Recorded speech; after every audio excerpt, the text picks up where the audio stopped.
Istriku berselingkuh di rumah kami sendiri.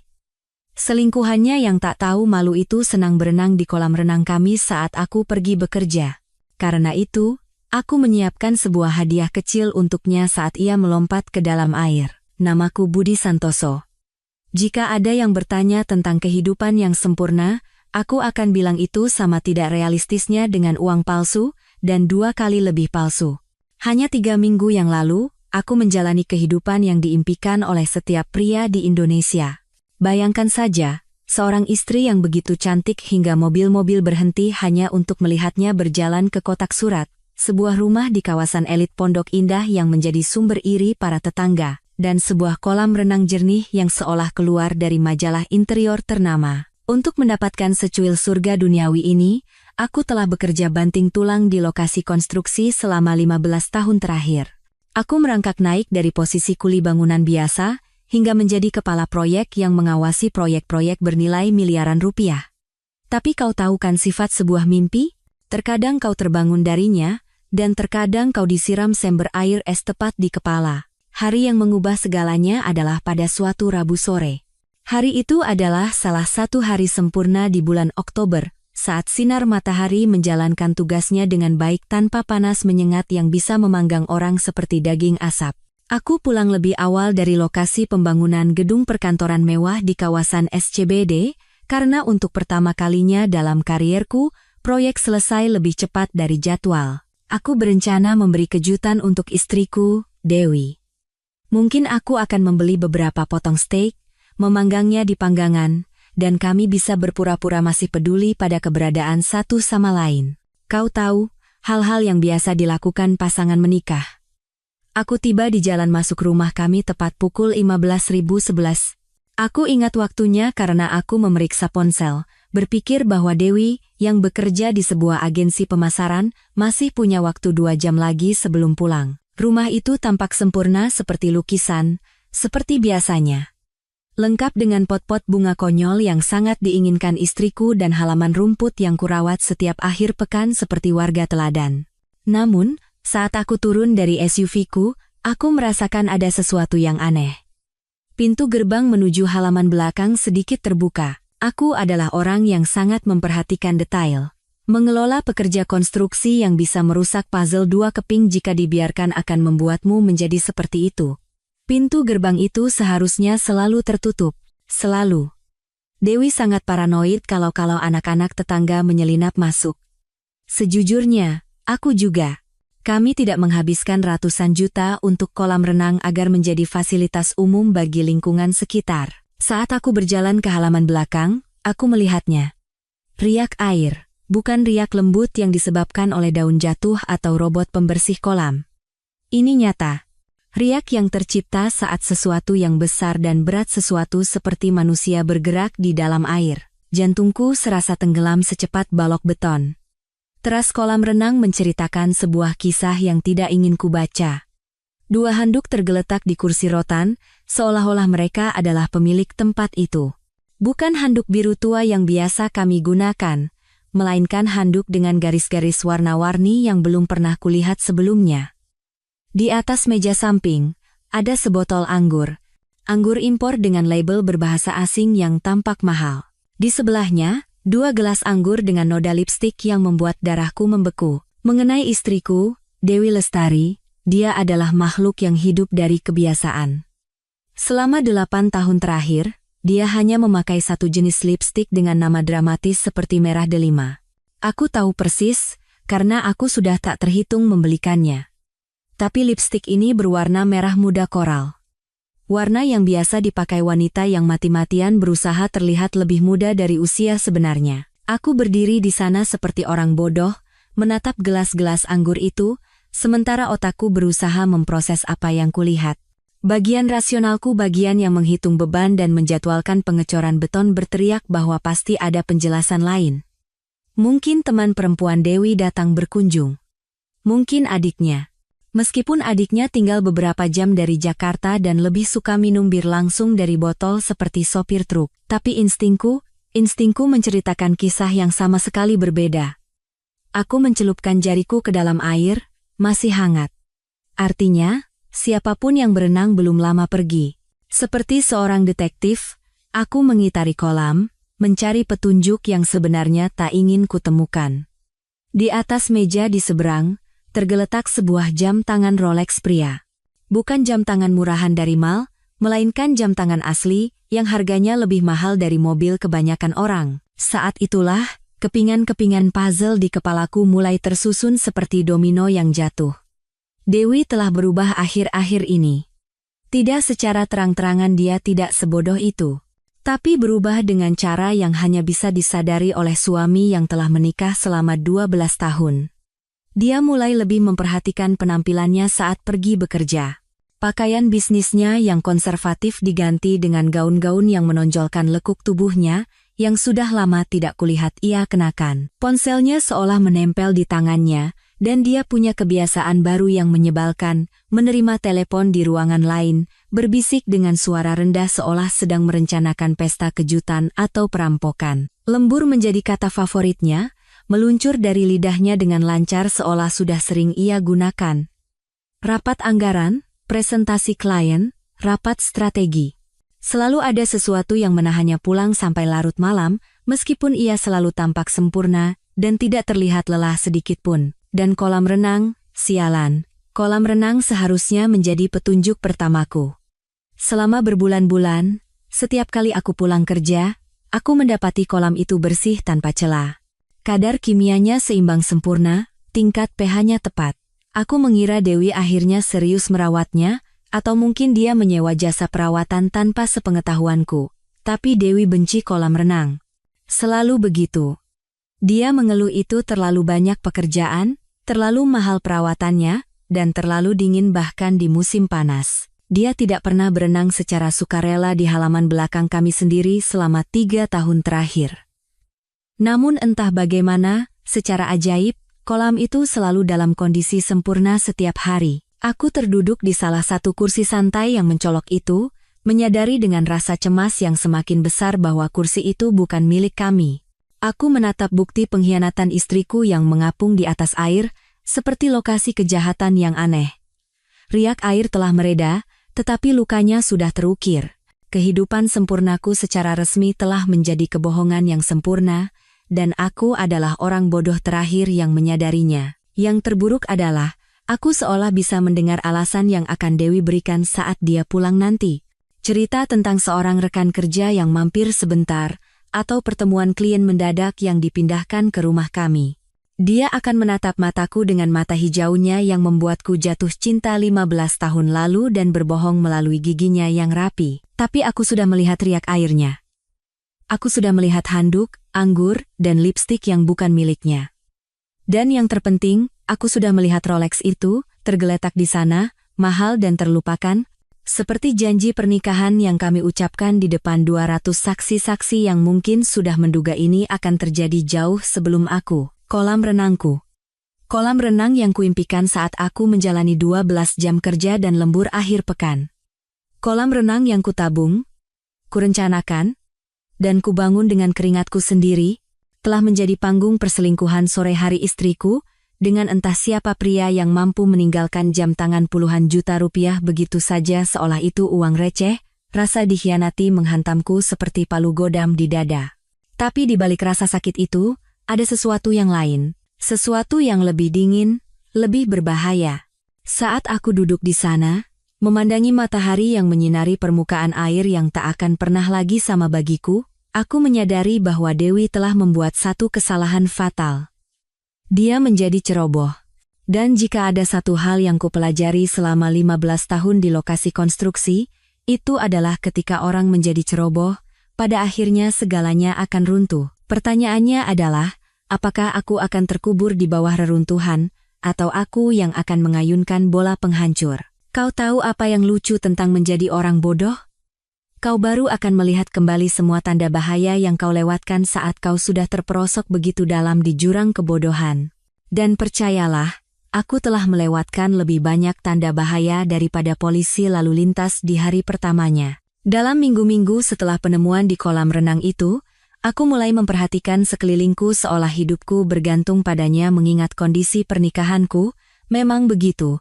Sungguh menakjubkan apa yang bisa kau lihat ketika kau benar-benar membuka mata, alih-alih berjalan gontai melewati hidupmu seperti zombie pinggiran kota. Dewi telah menjauh dariku secara bertahap sehingga aku meyakinkan diriku sendiri bahwa itu adalah hal yang normal dalam sebuah pernikahan. Kau tahu, tumbuh terpisah seperti yang dibicarakan di kolom-kolom hubungan yang tak ada yang mau mengaku membacanya. Tapi jika dilihat kembali, itu seperti menonton kecelakaan mobil dalam gerak lambat di mana aku adalah pengemudi sekaligus korban malang di jalan. Alasan stres kerja adalah andalannya selama berbulan-bulan. Mas Budi, kamu tidak tahu betapa tertekannya aku di kantor, katanya sambil memijat pelipisnya seolah-olah dia memikul beban seluruh dunia periklanan di pundaknya.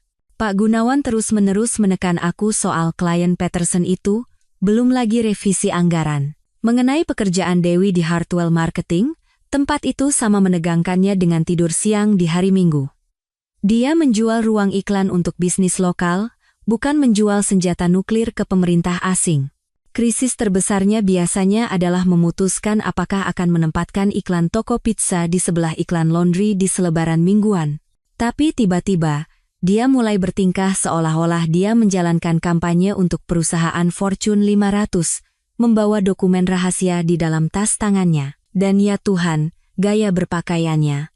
Dulu, istriku memulai harinya dengan mengenakan blus tanpa kerut apapun yang bisa ia temukan, dengan ekspresi wajah seolah-olah ia lebih suka berada di tempat lain selain di tempat tidurnya.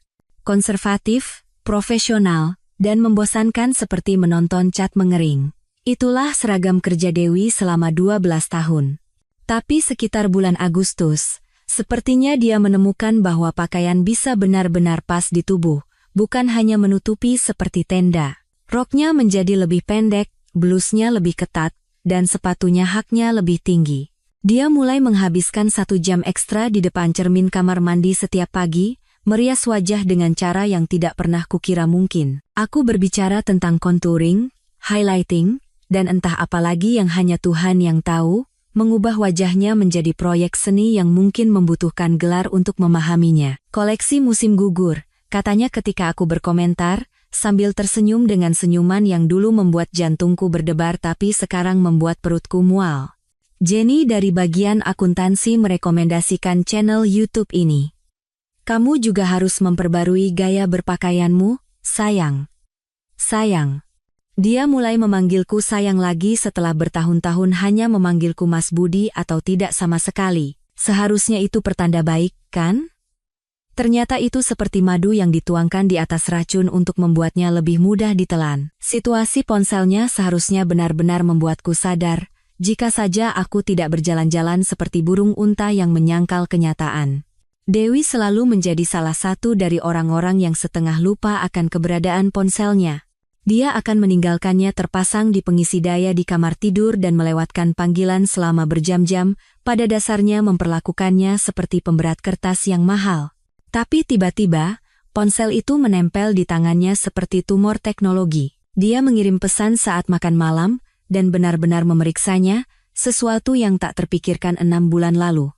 Ponselnya, yang dulu diletakkan dengan layar menghadap ke atas di setiap permukaan, kini diletakkan dengan protektif di dadanya, atau disembunyikan di dalam tas tangannya di mana aku tidak bisa secara tidak sengaja melihat layarnya. Dan telepon-telepon itu, ya Tuhan, telepon-telepon itu.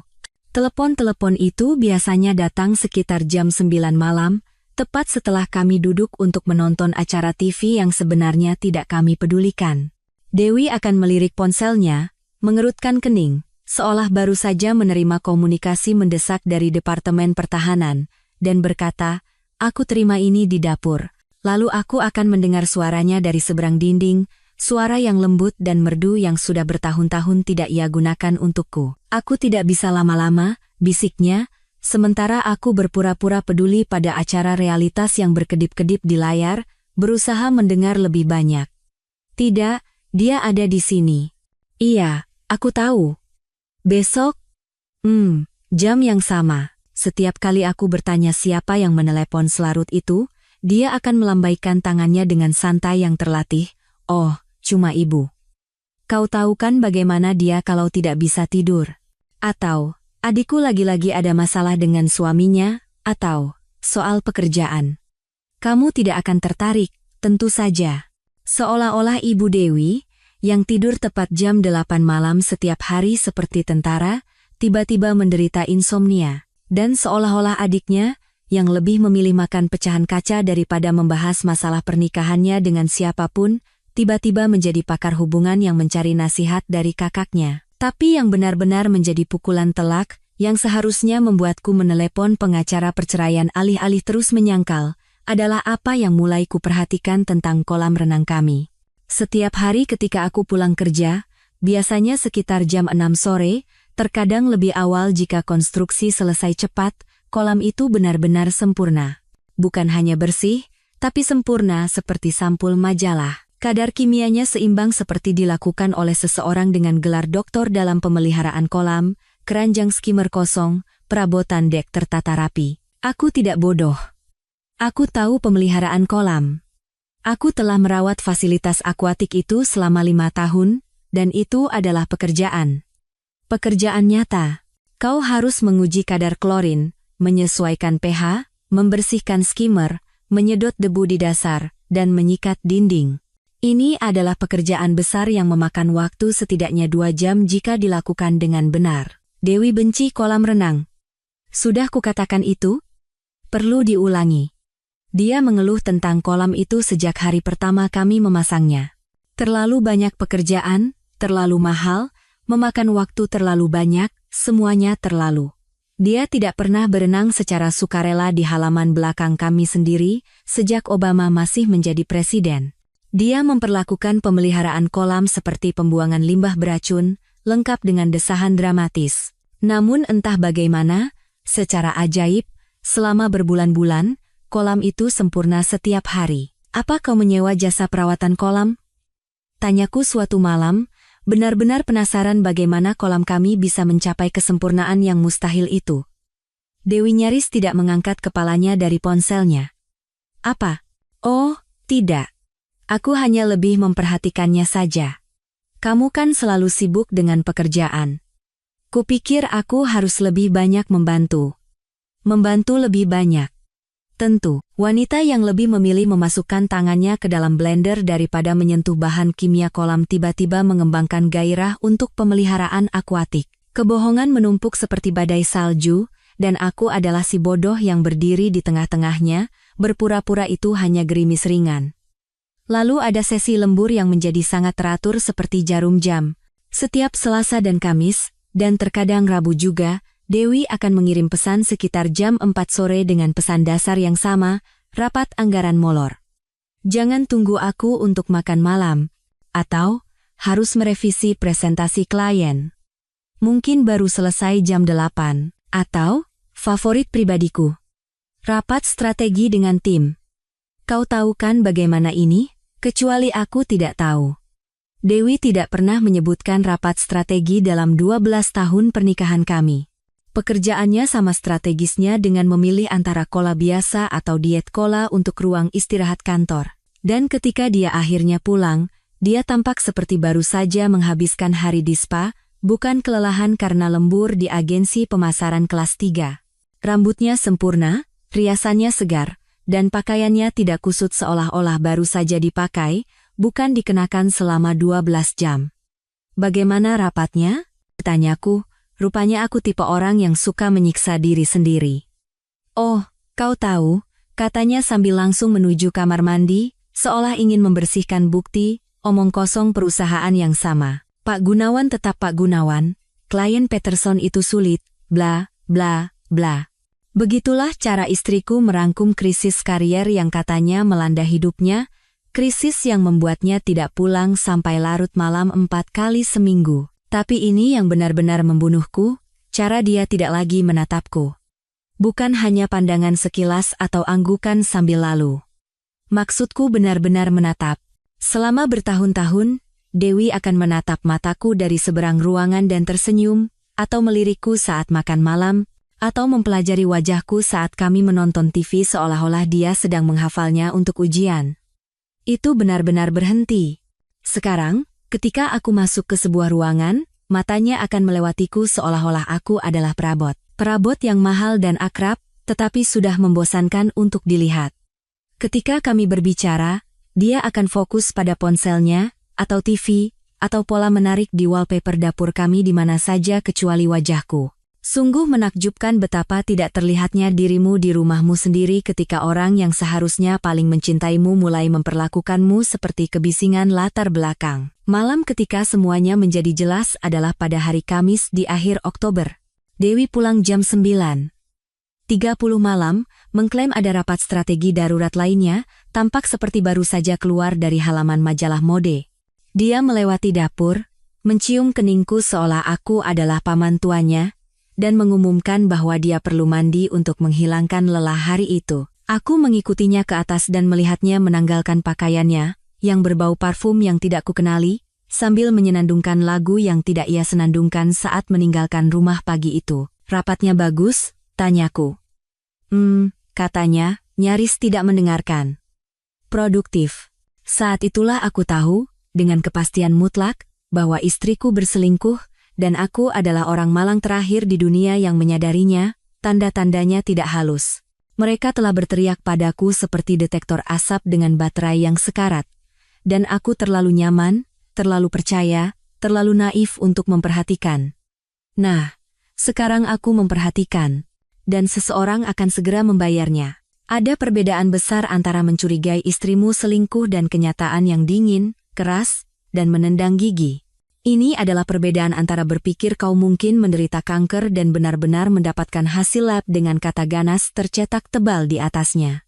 Sampai saat itu, kau bisa hidup dalam penyangkalan, berpura-pura semuanya akan baik-baik saja.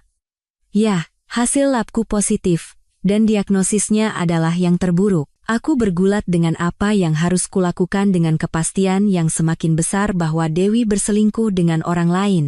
Sebagian dari diriku bagian dewasa yang rasional yang ingat untuk membayar pajak dan mengganti oli truknya terus bersikeras, agar aku menghadapinya seperti orang dewasa. Dudukkan dia, utarakan kekhawatiranku, dan lakukan percakapan dewasa seperti yang selalu dibicarakan oleh para konselor pernikahan di TV siang hari. Tapi bagian lain dari diriku bagian yang pernah terluka karena mempercayai orang yang tidak pantas dipercaya menginginkan bukti. Bukti nyata, tak terbantahkan, berupa foto yang akan berlaku di pengadilan perceraian, dan akan mencegah Dewi membuatku terlihat seperti orang gila. Jadi aku melakukan apa yang akan dilakukan oleh suami yang curiga dan memiliki harga diri, aku bolos kerja dan memutuskan untuk menangkap basah istriku yang selingkuh. Rencananya sederhana, yang menurut pengalamanku berarti itu entah sangat brilian atau sangat bodoh. Aku akan berpura-pura pergi bekerja seperti biasa pada Kamis pagi, berkendara ke sebuah kedai kopi sekitar 1,5 kilometer dari rumah kami, dan menunggu mobil Dewi keluar dari jalan masuk. Kemudian aku akan kembali, parkir di pinggir jalan di tempat yang memiliki pemandangan bagus ke rumah kami tetapi tidak mencolok bagi orang yang lewat, dan bersiap untuk apa yang kuharap akan menjadi operasi pengawasan paling membosankan dalam sejarah. Peringatan spoiler. Ternyata tidak membosankan. Kamis pagi dimulai seperti hari-hari biasa di neraka pinggiran kota. Dewi bangun jam 6.30 dan menjalani rutinitas kecantikannya yang rumit, yang dalam beberapa bulan terakhir telah membengkak dari 20 menit menjadi 1,5 jam. Aku membuat kopi, pura-pura membaca bagian olahraga, dan mendengarkan gerak-geriknya di lantai atas saat dia bersiap-siap, bukan untuk hari lain menjual ruang iklan kepada bisnis lokal, melainkan seolah-olah dia sedang bersiap untuk pemotretan. Ada presentasi penting hari ini? Tanyaku ketika dia turun, tampak seperti baru saja keluar dari pemotretan majalah. Kau tahu kan bagaimana ini? Katanya, tidak benar-benar menatap mataku saat dia mengambil tas tangannya dan memeriksa penampilannya untuk ke-15 kalinya di cermin lorong. Klien Peterson itu sulit, dan Pak Gunawan ingin semuanya sempurna. Tentu saja. Klien Peterson yang misterius yang telah menyebabkan masalah selama berbulan-bulan tetapi entah bagaimana tidak pernah terselesaikan. Pada titik ini, aku cukup yakin Peterson entah klien paling ragu-ragu dalam sejarah periklanan atau produk imajinasi Dewi. Semoga berhasil, sayang, kataku, mencoba memasukkan cukup antusiasme palsu agar terdengar meyakinkan. Dia mencium pipiku ciuman cepat dan sambil lalu yang sama tidak bergairahnya dengan jabat tangan dan menuju garasi. Aku menunggu tepat 3 menit setelah mendengar mobilnya keluar, lalu mengambil kunci dan menuju SUV-ku. Kedai kopi itu sempurna untuk tahap 1 operasi tangkap basah istri selingkuh. Ada jendela besar yang menghadap ke jalan, wifi yang layak, dan kopi yang cukup kental untuk membuatku tetap terjaga selama pagi yang berpotensi sangat panjang. Aku duduk di meja sudut yang memberiku pemandangan persimpangan yang mengarah ke lingkungan kami, memesan kopi hitam pekat dengan koran yang tidak berniat ku baca. Honda Perak Dewi melintas tepat pukul 8.15, tepat waktu. Dia mungkin sedang menuju ke tempat kerja seperti orang normal, siap untuk bekerja dengan jujur menjual ruang iklan, dan sama sekali tidak berencana menyelinap kembali ke rumah untuk kencan sore. Atau tidak, pukul 9.30.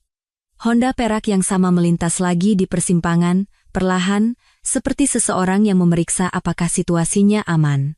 Aku melihatnya menghilang ke arah lingkungan kami, dan merasakan perutku mulas seolah-olah jatuh ke dalam sepatu bot kerjaku. Waktunya untuk tahap 2. Aku kembali ke jalan di lingkungan kami, tetapi parkir di belakang pohon ek besar 2 rumah di bawah rumah kami. Pohon itu memberikan perlindungan sempurna sambil tetap memberiku pemandangan jelas ke jalan masuk kami. Tetangga kami, Bu Broto, terkenal suka mengetahui urusan semua orang di lingkungan itu, jadi aku mengeluarkan ponselku dan berpura-pura melakukan panggilan bisnis penting sambil mengawasi rumah kami seperti elang. Tepat pukul 9.40, sebuah SUV perak jelas bukan Honda Dewi masuk ke jalan masuk rumah kami. Jantungku mulai berdebar kencang seperti baru saja berlari menaiki tangga sambil membawa sekarung semen. Inilah saatnya. Momen kebenaran, saat kecurigaanku akan terbukti atau terbantahkan. Sebagian dari diriku masih berharap aku hanya bereaksi berlebihan, bahwa ini adalah kesalahpahaman besar yang akan kami tertawakan nanti. Harapan itu mati saat pintu SUV terbuka. Dari dalam, keluar pria paling klise dan brengsek yang pernah kulihat. Pria ini tampak seolah-olah dipesan dari katalog bernama bajingan generik mingguan.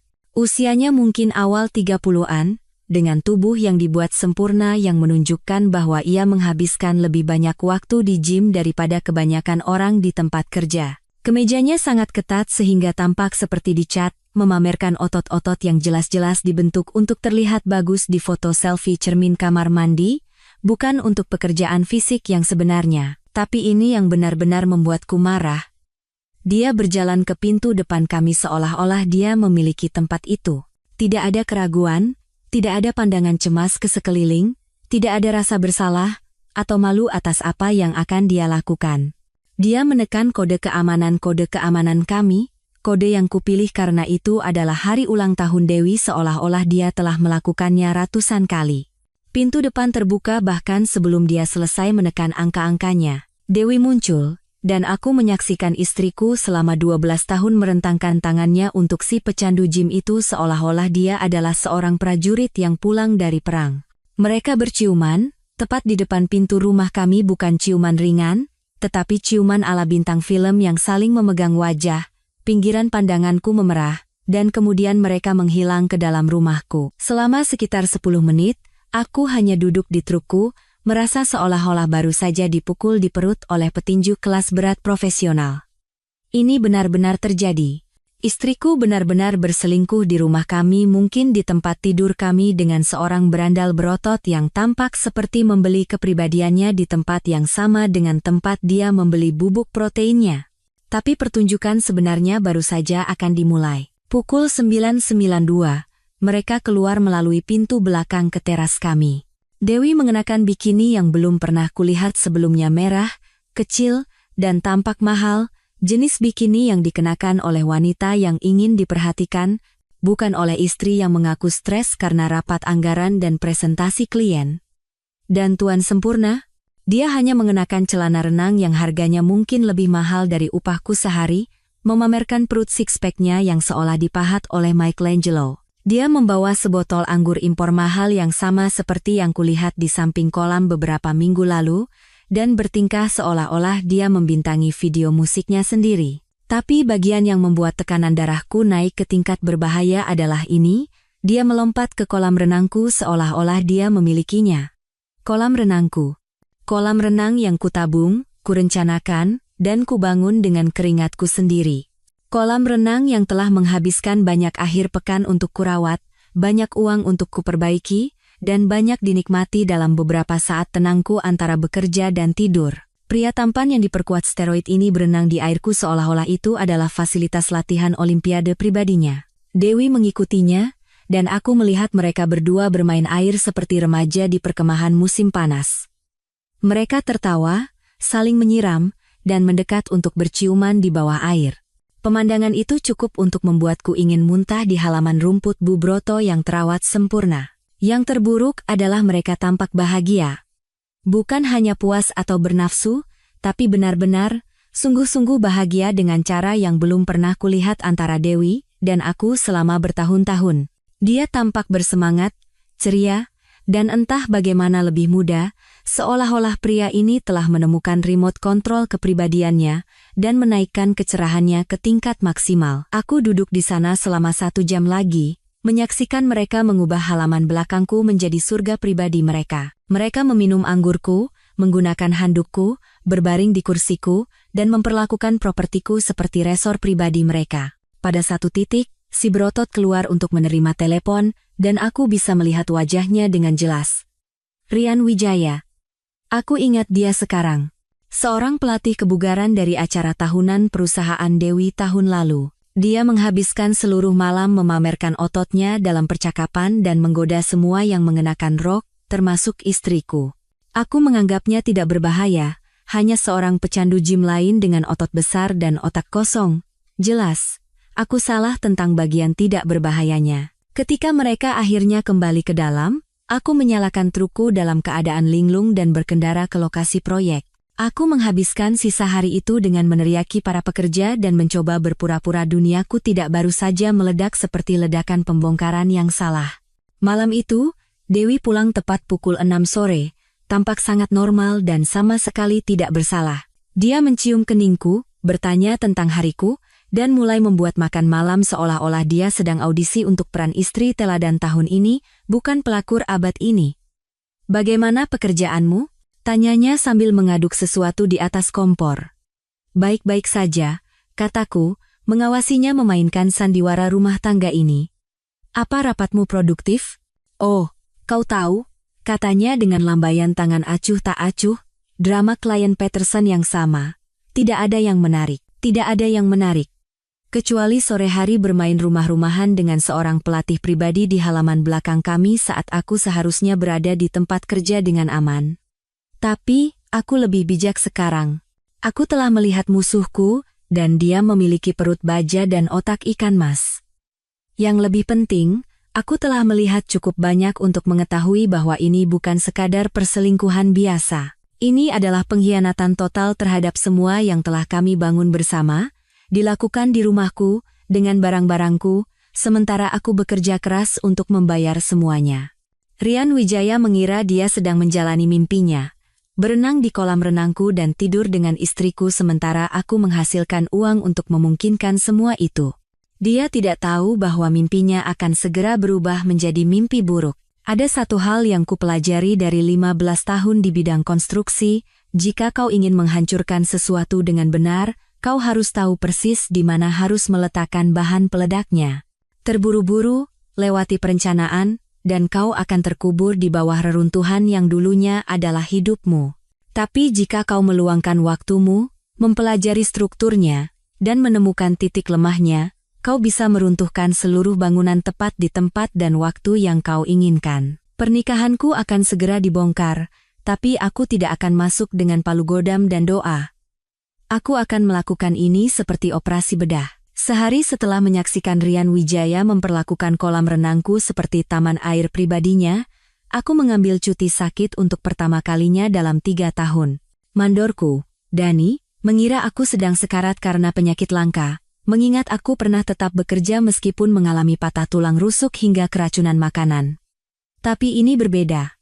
Ini adalah persiapan perang, dan perang tidak dimenangkan oleh mereka yang tidak siap. Aku menghabiskan pagi itu di Electronic City, yang tampaknya menjadi tempat tujuan para pria parubaya ketika hidup mereka berantakan dan mereka membutuhkan peralatan mata-mata.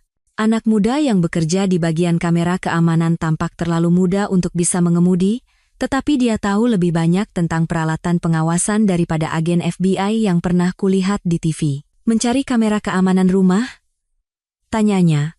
Mungkin bertanya-tanya mengapa aku memiliki ekspresi wajah seseorang yang ingin membunuh seseorang.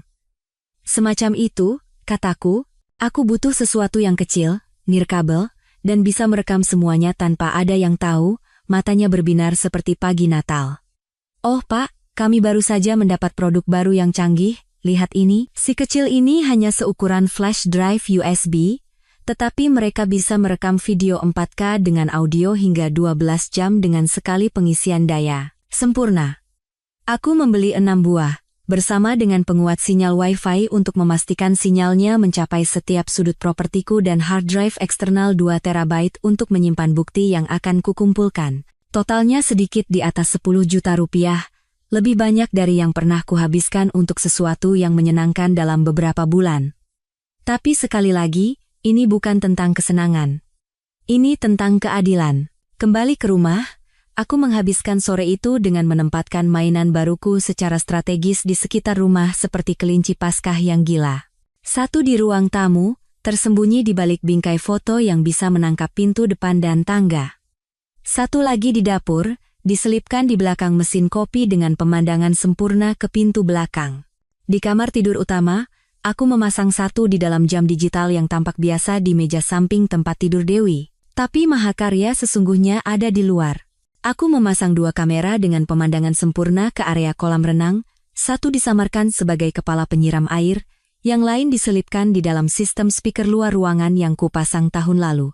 Kamera terakhir dipasang di garasi, diposisikan untuk menangkap plat nomor dan wajah siapapun yang datang dan pergi. Saat aku selesai, rumahku disadap lebih teliti daripada kantor BIN, dan tidak ada yang akan tahu kecuali mereka secara khusus mencari peralatan pengawasan. Setiap sudut tertutup, setiap pintu masuk diawasi, dan setiap kemungkinan bukti akan direkam dalam kejayaan definisi tinggi. Tetapi perangkat keras hanyalah setengah dari pertempuran. Untuk hal-hal yang benar-benar merusak jenis hal yang akan berlaku di pengadilan perceraian dan akan mencegah Dewi pergi dengan setengah dari semua yang telah kuusahakan, aku membutuhkan bantuan profesional.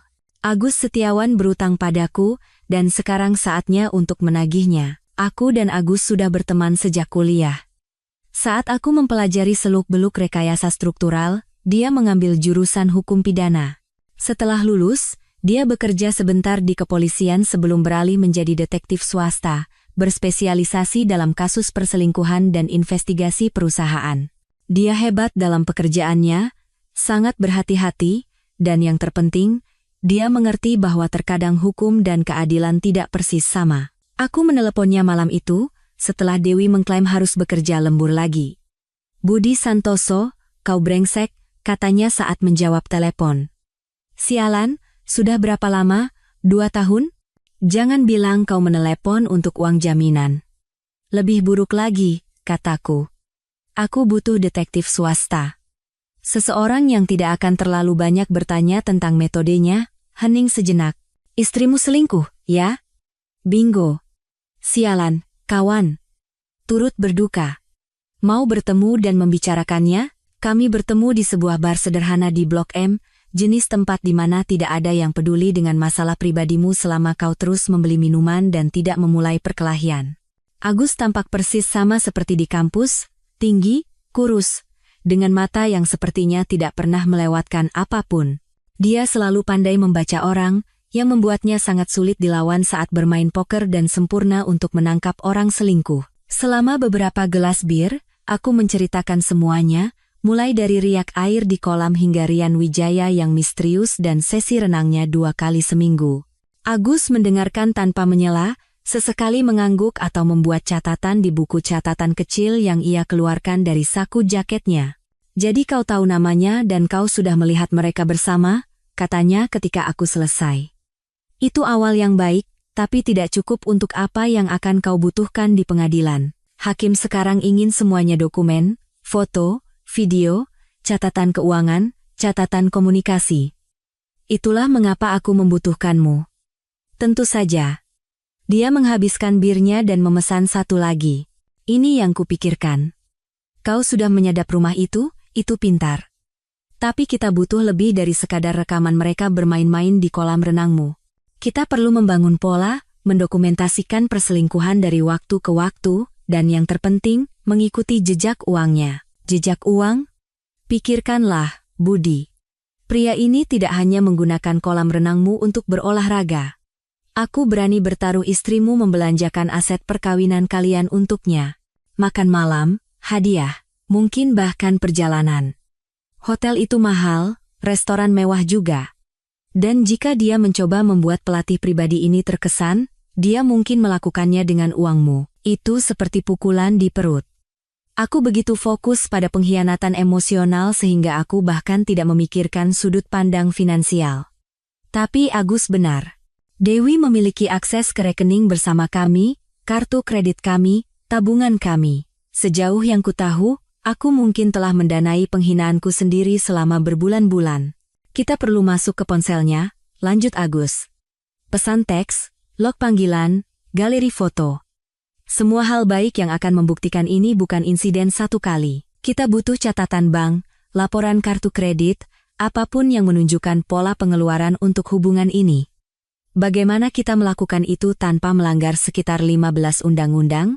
Agus tersenyum, bukan senyum yang baik. Biar aku yang khawatirkan soal teknis hukumnya. Kau hanya fokus memberiku akses saat ada kesempatan. Selama 1 jam berikutnya, kami menyusun rencana yang akan membuat ahli strategi militer bangga. Agus akan menangani penyelidikan keuangan dan latar belakang Rian Wijaya, sementara aku akan fokus mengumpulkan bukti video dan mencari kesempatan untuk mengakses ponsel Dewi.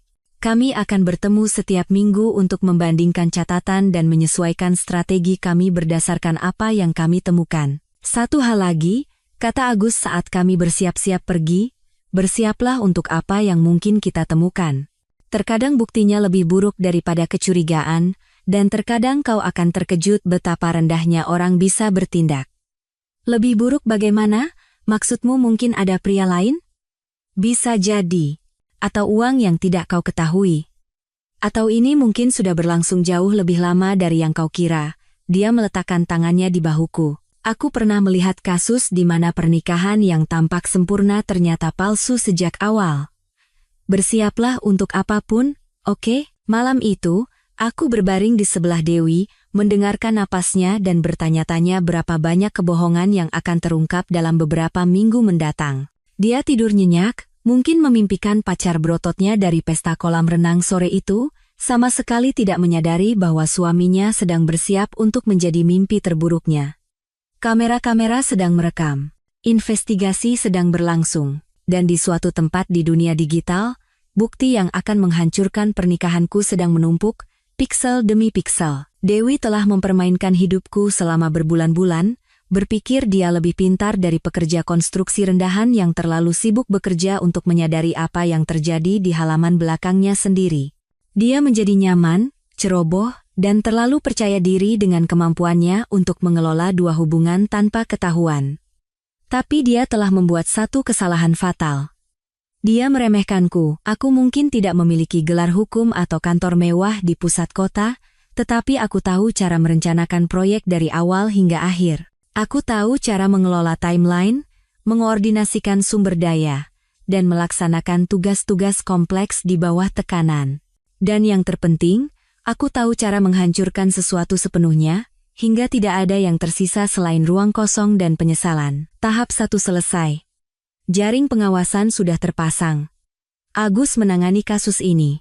Dan istriku yang selingkuh sama sekali tidak tahu bahwa perselingkuhan kecilnya yang sempurna akan menjadi kesalahan paling mahal yang pernah ia buat. Sekarang bagian yang menyenangkan dimulai, menyaksikan dunianya runtuh secara real time, sementara dia tersenyum dan berbohong di depan wajahku setiap hari. Pekerja konstruksi tahu cara membangun sesuatu, tetapi kami juga tahu cara menghancurkannya. Dan rumah kebohongan Dewi akan runtuh lebih parah daripada bangunan kosong di zona gempa. Satu-satunya pertanyaan adalah, Apakah dia akan melihat atapnya runtuh di atas kepalanya yang terpahat sempurna sebelum terlambat? Ada pepatah yang mengatakan bahwa balas dendam paling baik disajikan dingin. Yah, orang yang menciptakan pepatah itu jelas belum pernah mengalami istri yang selingkuh dan kekasihnya yang berotot mengubah halaman belakangnya menjadi sarang cinta sialan. Terkadang, balas dendam harus disajikan panas, berlendir, dan dengan dukungan amfibi yang cukup untuk membuat pria dewasa mempertanyakan pilihan hidupnya. 2 minggu setelah memulai operasi pengawasan, aku memiliki cukup bukti untuk mengubur Dewi dan Rian Wijaya di pengadilan perceraian manapun di negeri ini. Agus melakukan tugasnya dengan presisi militer, mendokumentasikan pesta kolam renang Selasa dan Kamis sore mereka. Kami memiliki stempel waktu, foto, rekaman video, dan bahkan rekaman audio percakapan kamar tidur mereka yang akan membuat sutradara film porno tersipu. Tapi inilah masalahnya dengan bukti. Bagus untuk pengacara dan hakim, tetapi tidak membantu sama sekali untuk kemarahan membara yang menggerogotiku hidup-hidup. Setiap malam, aku berbaring di sebelah istriku yang selingkuh, mendengarkannya tidur palsu sambil berfantasi tentang pertandingan gulat bawah air berikutnya dengan kapten bubuk protein. Setiap pagi, aku memberinya ciuman selamat tinggal dan melihatnya pergi bekerja, tahu betul bahwa dia sedang merencanakan perselingkuhan sore lainnya di halaman belakangku. Aku butuh lebih dari sekadar bukti. Aku butuh kepuasan. Aku perlu melihat ekspresi wajah Rian Wijaya saat fantasi kecilnya yang sempurna berubah menjadi mimpi buruk. Aku perlu dia mengerti bahwa tindakan memiliki konsekuensi, dan terkadang konsekuensi itu datang dengan gigi dan sikap yang sangat buruk. Saat itulah inspirasi datang, berkat keponakanku Tito dan proyek sains kelas 5-nya. Tito telah memelihara kecebong kodok banteng selama sebulan terakhir, menyaksikan titik-titik hitam kecil itu tumbuh menjadi kodok sungguhan di akuarium besar di kamar tidurnya. Ibunya, adikku Jenny, telah mengeluh tentang bau dan kebisingan selama berminggu-minggu, memohon agar seseorang mengambilnya sebelum dia secara tidak sengaja menyiram seluruh ekosistem ke toilet. Aku menawarkan diri untuk menyelesaikan masalahnya. Om yakin mau ini? Tanya Tito saat kami memuat akuarium ke trukku. Mereka agak menjijikkan dan mengeluarkan suara kuek yang aneh di malam hari. Jangan khawatir, nak, kataku. Aku tahu kolam yang sempurna untuk mereka. Tentu saja, aku tidak punya kolam, tetapi aku punya sesuatu yang lebih baik, kolam renang berpemanas dan berklorin yang akan menjadi surga amfibi. Rencananya indah dalam kesederhanaannya. Aku akan menunggu Dewi pergi bekerja pada Kamis pagi, lalu memasang kejutan hidupku sebelum Rian Wijaya tiba untuk sesi seks kolam renangnya yang dijadwalkan secara teratur. Kamera-kamera akan menangkap semuanya, dan aku akhirnya akan bisa melihat seperti apa wajah si pria tampan itu ketika dunianya yang sempurna menjadi sedikit kurang sempurna. Aku mampir ke 3 toko hewan peliharaan, yang berbeda untuk menambah koleksi Tito. Kepada para petugas toko, aku menjelaskan bahwa aku sedang membangun kolam luar ruangan yang besar, dan membutuhkan cukup banyak kodok untuk memulai ekosistem yang sehat. Ketika selesai berbelanja, aku memiliki 2 akuarium besar, yang penuh dengan kecebong kodok banteng, 6 kodok banteng dewasa seukuran piring makan, dan sekitar 50 kodok yang lebih kecil yang diberikan oleh pemilik toko hewan peliharaan terakhir secara gratis karena katanya mereka terlalu agresif untuk sebagian besar pelanggan. Sempurna. Agresif adalah persis apa yang kucari. Kamis pagi berjalan seperti hari-hari biasa di neraka pinggiran kota. Dewi menjalani rutinitas kecantikannya yang rumit, mengklaim bahwa dia akan menghadapi hari berat lainnya dengan klien Peterson, dan pergi bekerja dengan mobilnya seolah-olah dia menuju ke pemotretan, bukan ke kantor pemasaran. Aku memberinya waktu 10 menit seperti biasa, lalu memuat pasukan amfibiku ke truk dan menuju rumah. Memasang kejutan membutuhkan waktu lebih lama dari yang kuduga. Kodok banteng dewasa sama tidak kooperatifnya dengan pekerja konstruksi pada Senin pagi, dan kecebong-kecebong itu sepertinya mencoba melarikan diri dari setiap wadah yang kumasukkan. Tetapi pada akhirnya, aku berhasil memindahkan seluruh pasukan ke kolam renangku, di mana mereka berenang seolah-olah baru saja menemukan surga kodok. Kodok-kodok besar segera mengklaim bagian dangkal sebagai wilayah mereka, sementara yang lebih kecil menyebar ke bagian dalam seperti kapal selam hijau kecil. Kecebong-kecebong itu mengubah air yang jernih menjadi masa kehidupan akuatik yang menggeliat, sesuatu yang keluar dari film dokumenter alam yang salah. Aku menutup separuh penutup kolam, hanya menyisakan cukup air terbuka agar terlihat normal dari kejauhan, dan duduk di trukku di pinggir jalan, menunggu pertunjukan. SUV perak Rian Wijaya masuk ke jalan masukku tepat pukul 9.40, tepat waktu. Aku melihatnya berjalan angkuh ke pintu depan seolah-olah dia sedang berjalan di karpet merah, menekan kode keamanan dengan keyakinan seseorang yang memiliki dunia di tangannya dan menghilang ke dalam. 15 menit kemudian, mereka keluar ke teras, dan harus kuakui, mereka tampak seperti pemandangan yang indah. Dewi mengenakan bikini lain yang belum pernah kulihat sebelumnya, kali ini hitam, dan mungkin harganya lebih mahal dari cicilan truk bulanananku. Dan Rian Wijaya, mengenakan celana renang yang tampak seperti dicat di tubuhnya yang dibuat sempurna.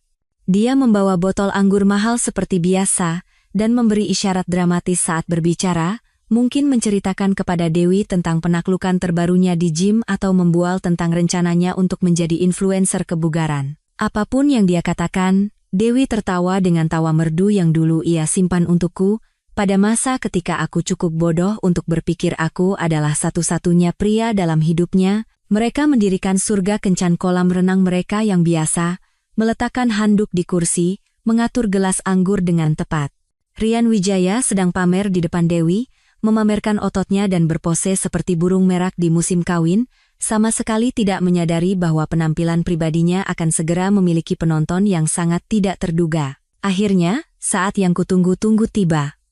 Rian Wijaya berjalan ke tepi kolam, dengan gagah melepaskan penutupnya, dan melompat masuk tanpa memeriksa air terlebih dahulu. Jeritan yang keluar dari mulut pria itu, saat dia muncul ke permukaan sepadan, dengan setiap rupiah yang kuhabiskan untuk layanan relokasi amfibi. Bayangkan ini. Seorang pria dewasa, yang seharusnya menjadi puncak kesehatan maskulin, melompat keluar dari air seolah-olah disetrum, dengan 3 kodok banteng menempel di dadanya dan selusin kecebong di punggungnya.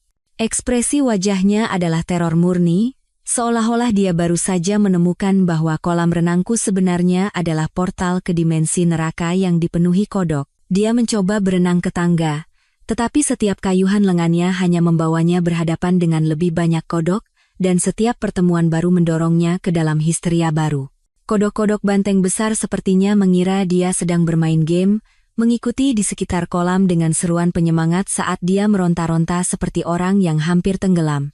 Dewi juga berteriak, tetapi bukan karena teror, itu karena penghinaan total. Dia berdiri di tepi kolam, mencoba membantu kekasihnya melarikan diri dari mimpi buruk amfibinya, dengan ekspresi wajah yang menunjukkan bahwa ini bukan cara yang ia rencanakan untuk menghabiskan Kamis sorenya. Rian Wijaya akhirnya mencapai tangga, tetapi jalan keluarnya yang anggun dirusak saat dia terpeleset pada salah satu kodok banteng yang lebih besar yang telah memposisikan dirinya di dek kolam. Dia jatuh dengan keras, mendarat di pantatnya yang terpahat sempurna sementara paduan suara kodok merayakan penghinaannya. Bagian terbaiknya adalah dia telanjang.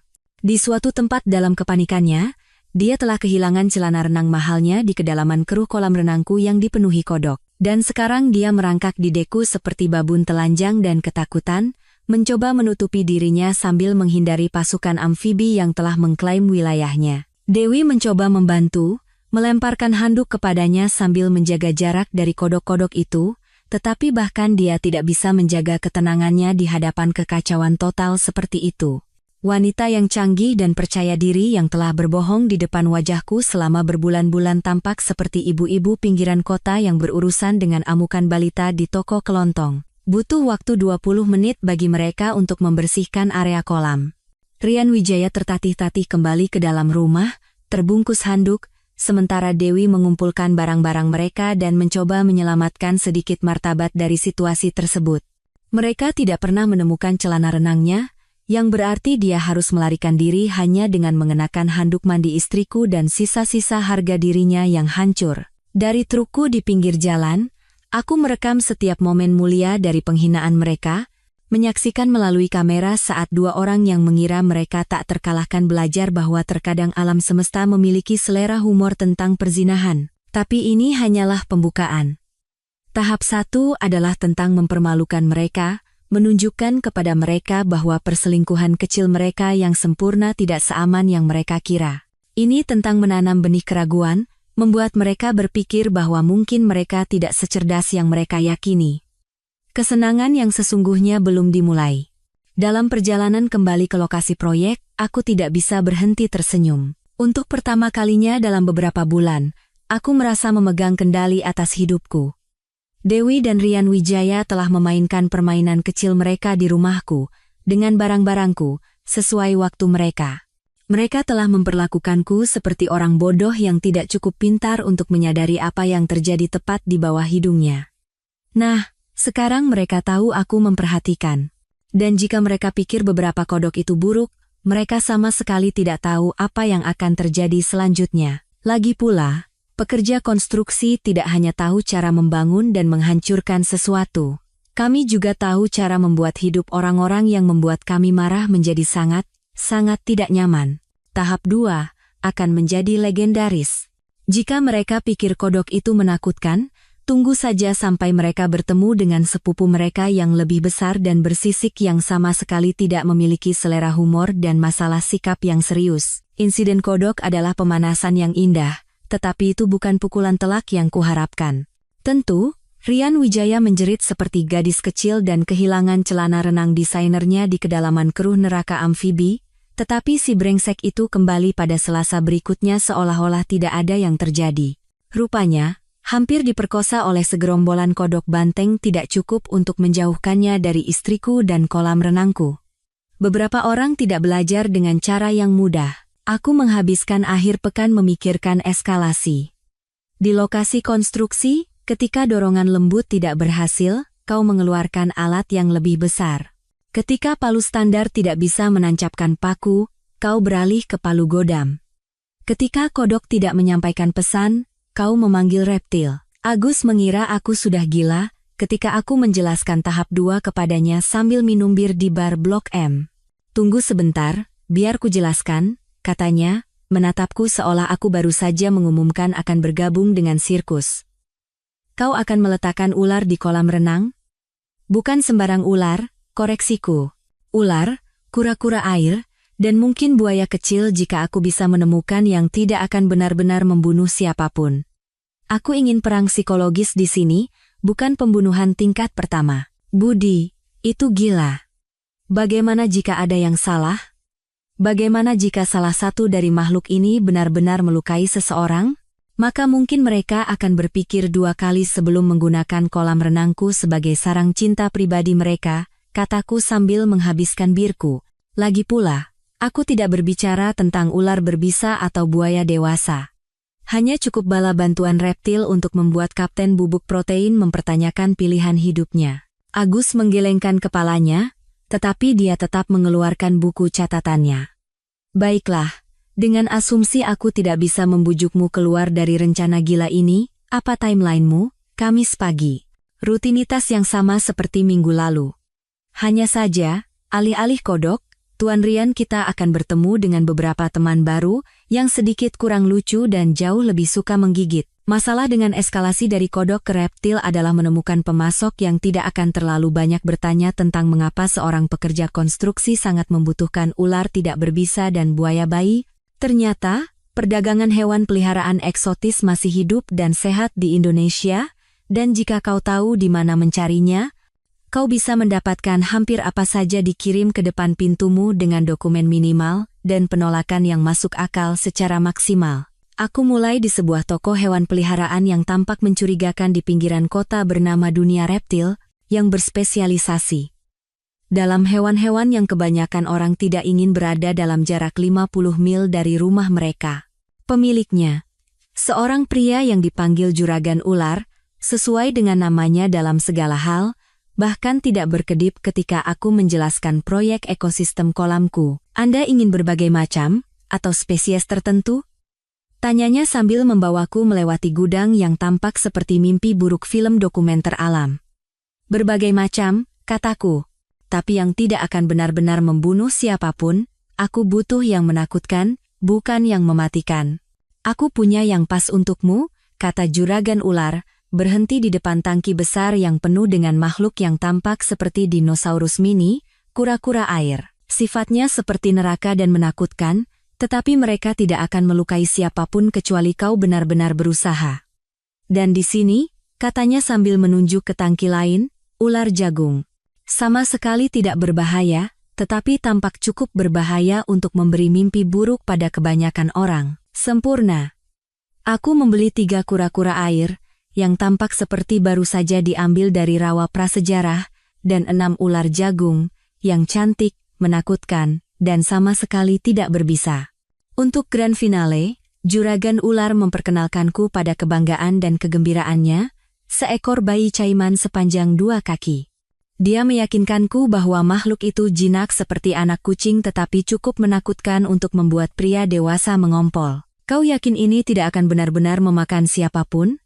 Tanyaku. Memandangi monster prasejarah kecil itu mengapung di tangkinya seperti kapal selam mini. Tidak. Dia lebih banyak menggonggong daripada menggigit. Paling buruk, dia akan memberimu gigitan yang menyakitkan jika kau mencoba mengelusnya, tapi kejutan psikologisnya, Chef's Kiss, kawan. Chef's Kiss. Aku memuat pasukan reptilku ke truk pada Rabu malam, setelah Dewi pergi tidur, mengeluh sakit kepala karena stres lagi, karena klien Peterson. Ular-ular itu berada dalam wadah aman di belakang, kura-kura air mendapatkan habitat portabel mereka sendiri, dan bayi caiman duduk di kursi penumpang dalam akuarium kecil yang nyaris tidak bisa menampung egonya. Rencana kali ini lebih rumit. Aku tidak bisa begitu saja membuang semuanya ke kolam dan berharap yang terbaik. Itu akan menjadi kekejaman terhadap hewan, dan terlepas dari semua yang telah dilakukan Dewi dan Rian Wijaya kepadaku, aku tidak berniat melampiaskannya pada reptil tak berdosa yang hanya mencoba mencari nafkah dalam bisnis hewan peliharaan eksotis. Sebaliknya, aku mendirikan apa yang disebut Agus sebagai zona penempatan strategis di sekitar kolam. Kura-kura air akan berpatroli di bagian dangkal, ular-ular akan ditempatkan di dekat tangga dan papan loncat, dan bayi caiman akan mendapat kehormatan mengapung di bagian dalam seperti monster danau mini. Kamis pagi berjalan seperti jarum jam. Dewi menjalani rutinitas kecantikannya, mengoceh seperti biasa tentang stres kerja dan klien yang sulit, dan pergi bekerja dengan mobilnya seolah-olah dia menuju ke pemotretan majalah bulanan para wanita selingkuh.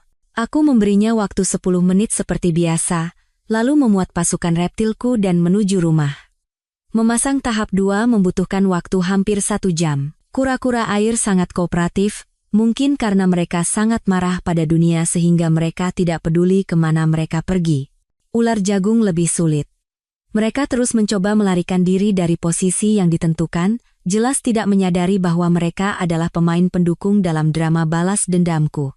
Tapi bayi caiman adalah bintang pertunjukan yang sesungguhnya. Aku melepaskannya di bagian dalam dan melihatnya tenggelam ke dasar seperti kapal selam kecil, sama sekali tidak terlihat dari permukaan tetapi siap untuk membuat penampilan dramatis pada saat yang paling tidak terduga. Pukul 9.30, semuanya sudah di tempatnya.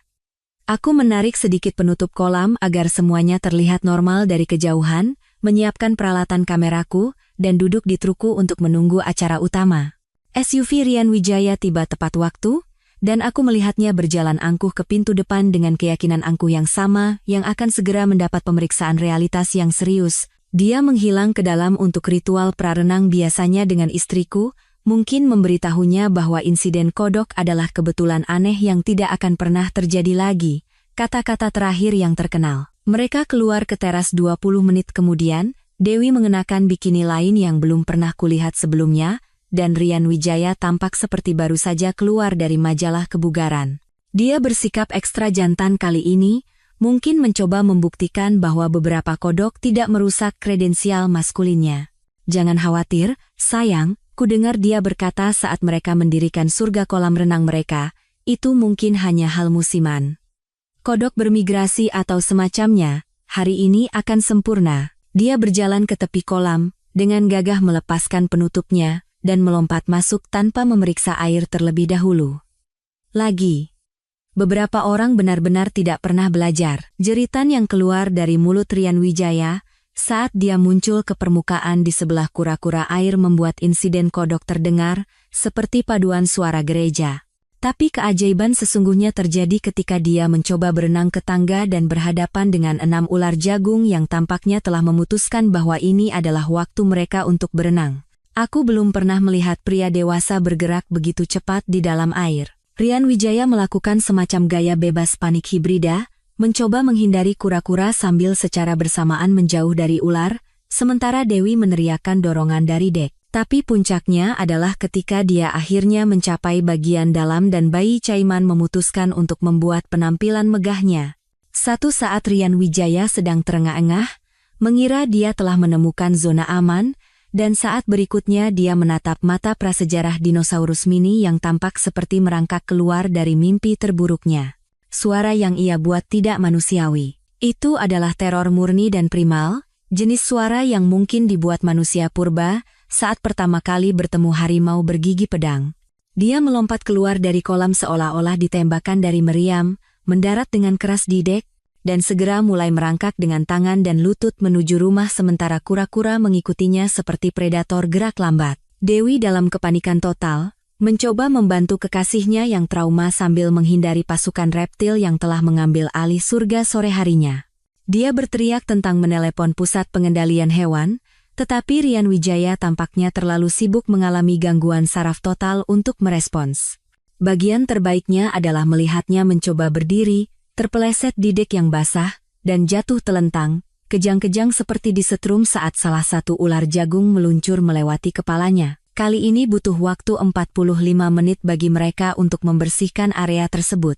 Rian Wijaya terbungkus handuk, gemetar seperti chihuahua saat badai, dan Dewi bertanya-tanya bagaimana dia akan menjelaskan ini kepada siapapun yang akan mempercayainya. Dari trukku, aku merekam setiap detik mimpi buruk reptil mereka, menyaksikan 2 orang yang mengira mereka menjalani kehidupan terbaik belajar bahwa terkadang karma datang dengan sisik dan masalah sikap. Tahap 2 selesai, dan Rian Wijaya secara resmi telah belajar bahwa kolam renangku bukan tempat berlindung yang aman seperti yang ia kira. Tapi kami baru saja memulai. Ada garis tipis antara balas dendam dan kebodohan, dan tampaknya, aku sedang menari di atasnya seperti mahasiswa mabuk di pesta kampus. Insiden reptil itu spektakuler. Bayi Caiman telah memberi Rian Wijaya mimpi buruk yang akan ia ingat selama sisa hidupnya yang diperkuat secara artifisial, sementara si brengsek itu menjerit seperti korban film horor, tapi itu juga sangat sembrono. Agus menjelaskannya dengan sangat jelas ketika dia meneleponku pada Jumat pagi, suaranya mengandung kepanikan yang nyaris tidak terkendali dari seorang mandor konstruksi yang baru saja melihat seseorang jatuh dari perancah. "Budi, apa yang kau pikirkan?" katanya, melewatkan basa-basi. "Ular, buaya sialan? Apa kau ingin masuk penjara karena penyerangan dengan reptil mematikan?" "Itu Caiman, bukan buaya," koreksiku, mungkin bukan poin yang ingin dia fokuskan. Dan itu hanya bayi. Juragan ular bilang itu tidak berbahaya. Juragan ular? Ya Tuhan, Budi, apa kau mendapatkan nasihat hukum dari orang bernama Juragan Ular? Itu seperti mendapatkan tips perencanaan keuangan dari seorang bandar judi. Dia ada benarnya. Ketika kau mendasarkan kompas moralmu pada dealer hewan peliharaan eksotis dan strategi hukummu melibatkan meneror orang dengan hewan prasejarah, mungkin sudah waktunya untuk berkonsultasi dengan seseorang dengan gelar hukum sungguhan dan pemahaman fungsional tentang sistem peradilan. Saat itulah aku teringat pada Pak Hakim Purnomo. Pak Purnomo adalah mentorku ketika aku mencoba mengubah bisnis konstruksiku dari operasi satu orang menjadi sesuatu yang menyerupai perusahaan yang sah. Kami bertemu melalui kamar dagang sekitar 8 tahun yang lalu, ketika aku menawar proyek komersial besar pertamaku, dan sama sekali tidak tahu bagaimana menavigasi ladang ranjau hukum kontrak pemerintah. Pak Purnomo membimbingku, menjelaskan perbedaan antara praktik bisnis yang baik dan jenis jalan pintas yang akan membuatmu berdiri di pengadilan federal dengan seorang pengacara yang sangat mahal mencoba menjelaskan mengapa ketidaktahuanmu tidak boleh dianggap sebagai niat jahat. Dia telah pensiun dari bangku hakim 2 tahun lalu, tetapi masih berpraktik hukum paruh waktu, sesekali memberikan kebijaksanaan kepada orang-orang bodoh sepertiku yang mengira mereka lebih pintar dari sistem hukum. Yang lebih penting, dia mengerti bahwa terkadang hukum dan keadilan tidak persis sama, dan bahwa orang baik terkadang perlu sedikit membengkokkan aturan untuk mendapatkan hasil yang pantas mereka dapatkan. Aku meneleponnya pada Sabtu pagi, setelah Dewi pergi untuk pertemuan klien misterius lainnya yang mungkin melibatkan Rian Wijaya dan terapi apapun yang ia butuhkan untuk pulih dari trauma akuatik terbarunya. Budi Santoso, katanya saat menjawab telepon, suaranya membawa otoritas yudisial yang membuatmu ingin mengaku dosa, baik kau melakukannya atau tidak. Kabar angin mengatakan kau sedang mengalami beberapa kesulitan pribadi. Di kota kecil kami, kabar angin lebih mirip jalan tol informasi, dan tidak mengherankan jika urusan rumah tanggaku telah sampai ke telinga seorang pensiunan hakim yang masih bermain poker dengan separuh pengacara di kota. Bisa dibilang begitu, Pak, kataku.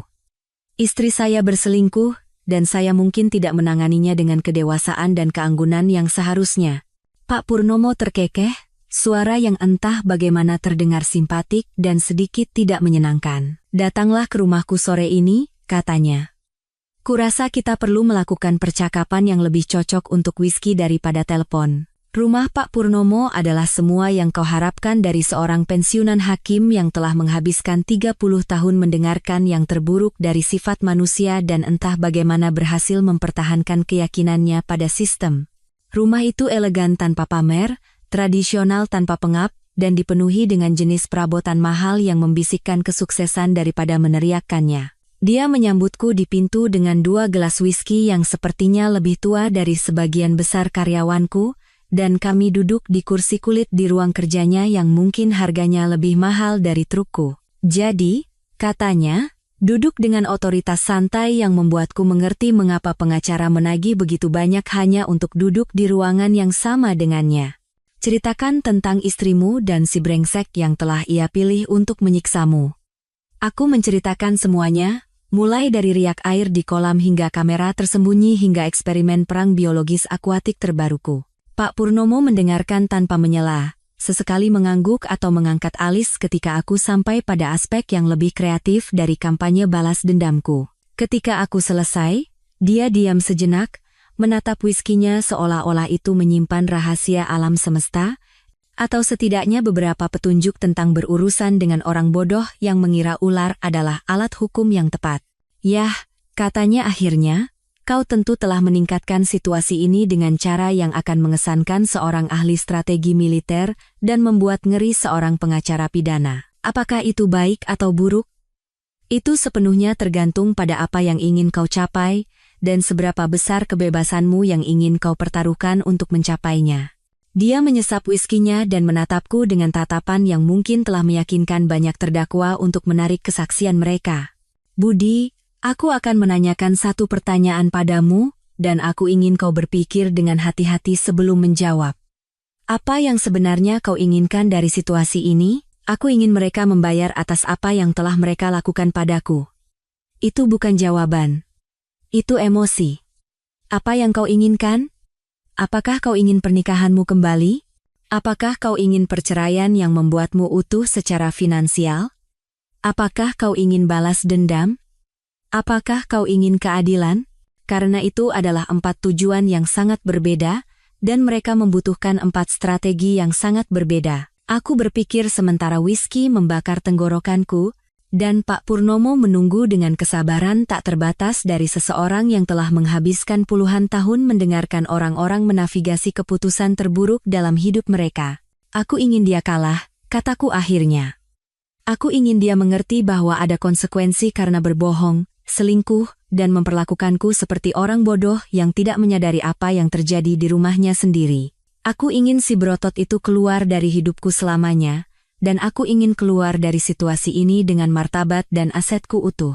Pak Purnomo mengangguk seolah-olah aku baru saja memberikan jawaban yang benar untuk pertanyaan hukum yang sangat sulit. Itu adalah tujuan yang masuk akal, dan tujuan yang dapat dicapai. Tetapi metode yang telah kau gunakan akan membuatmu masuk penjara, kehilangan semua yang ingin kau lindungi, dan mungkin digugat oleh setiap organisasi hak-hak hewan di negara bagian ini. Jadi, apa yang Anda sarankan? Kesabaran, perencanaan, dan strategi yang berfokus pada hasil hukum daripada kepuasan pribadi. Dia mengisi ulang gelas kami dan bersandar di kursinya. Budi, kau punya bukti perselingkuhan. Kau punya sumber daya keuangan yang tidak mereka ketahui. Dan kau punya elemen kejutan. Itu adalah kartu yang kuat jika kau memainkannya dengan benar. Tapi kau memainkannya seperti penjudi mabuk yang mempertaruhkan semuanya pada warna merah dan berharap yang terbaik. Kau perlu mulai berpikir seperti kontraktor lagi. Apa fondasimu? Apa dinding penahan bebanmu? Apa timelinemu? Dan yang terpenting, apa strategi keluarmu? Selama 2 jam berikutnya, Pak Purnomo memberiku apa yang ia sebut sebagai rencana perceraian strategis. Itu seperti mendapatkan kelas master dalam peperangan hukum dari seseorang yang telah menghabiskan 30 tahun menyaksikan orang-orang menghancurkan hidup mereka sendiri melalui pengambilan keputusan yang buruk dan kebodohan emosional. Kamera-kamera itu bagus, katanya, membuat catatan di jurnal bersampul kulit. Investigasi keuangan yang dilakukan Agus sangat baik, tapi insiden hewan itu harus berhenti, segera. Kau memberi mereka amunisi untuk digunakan melawanmu di pengadilan.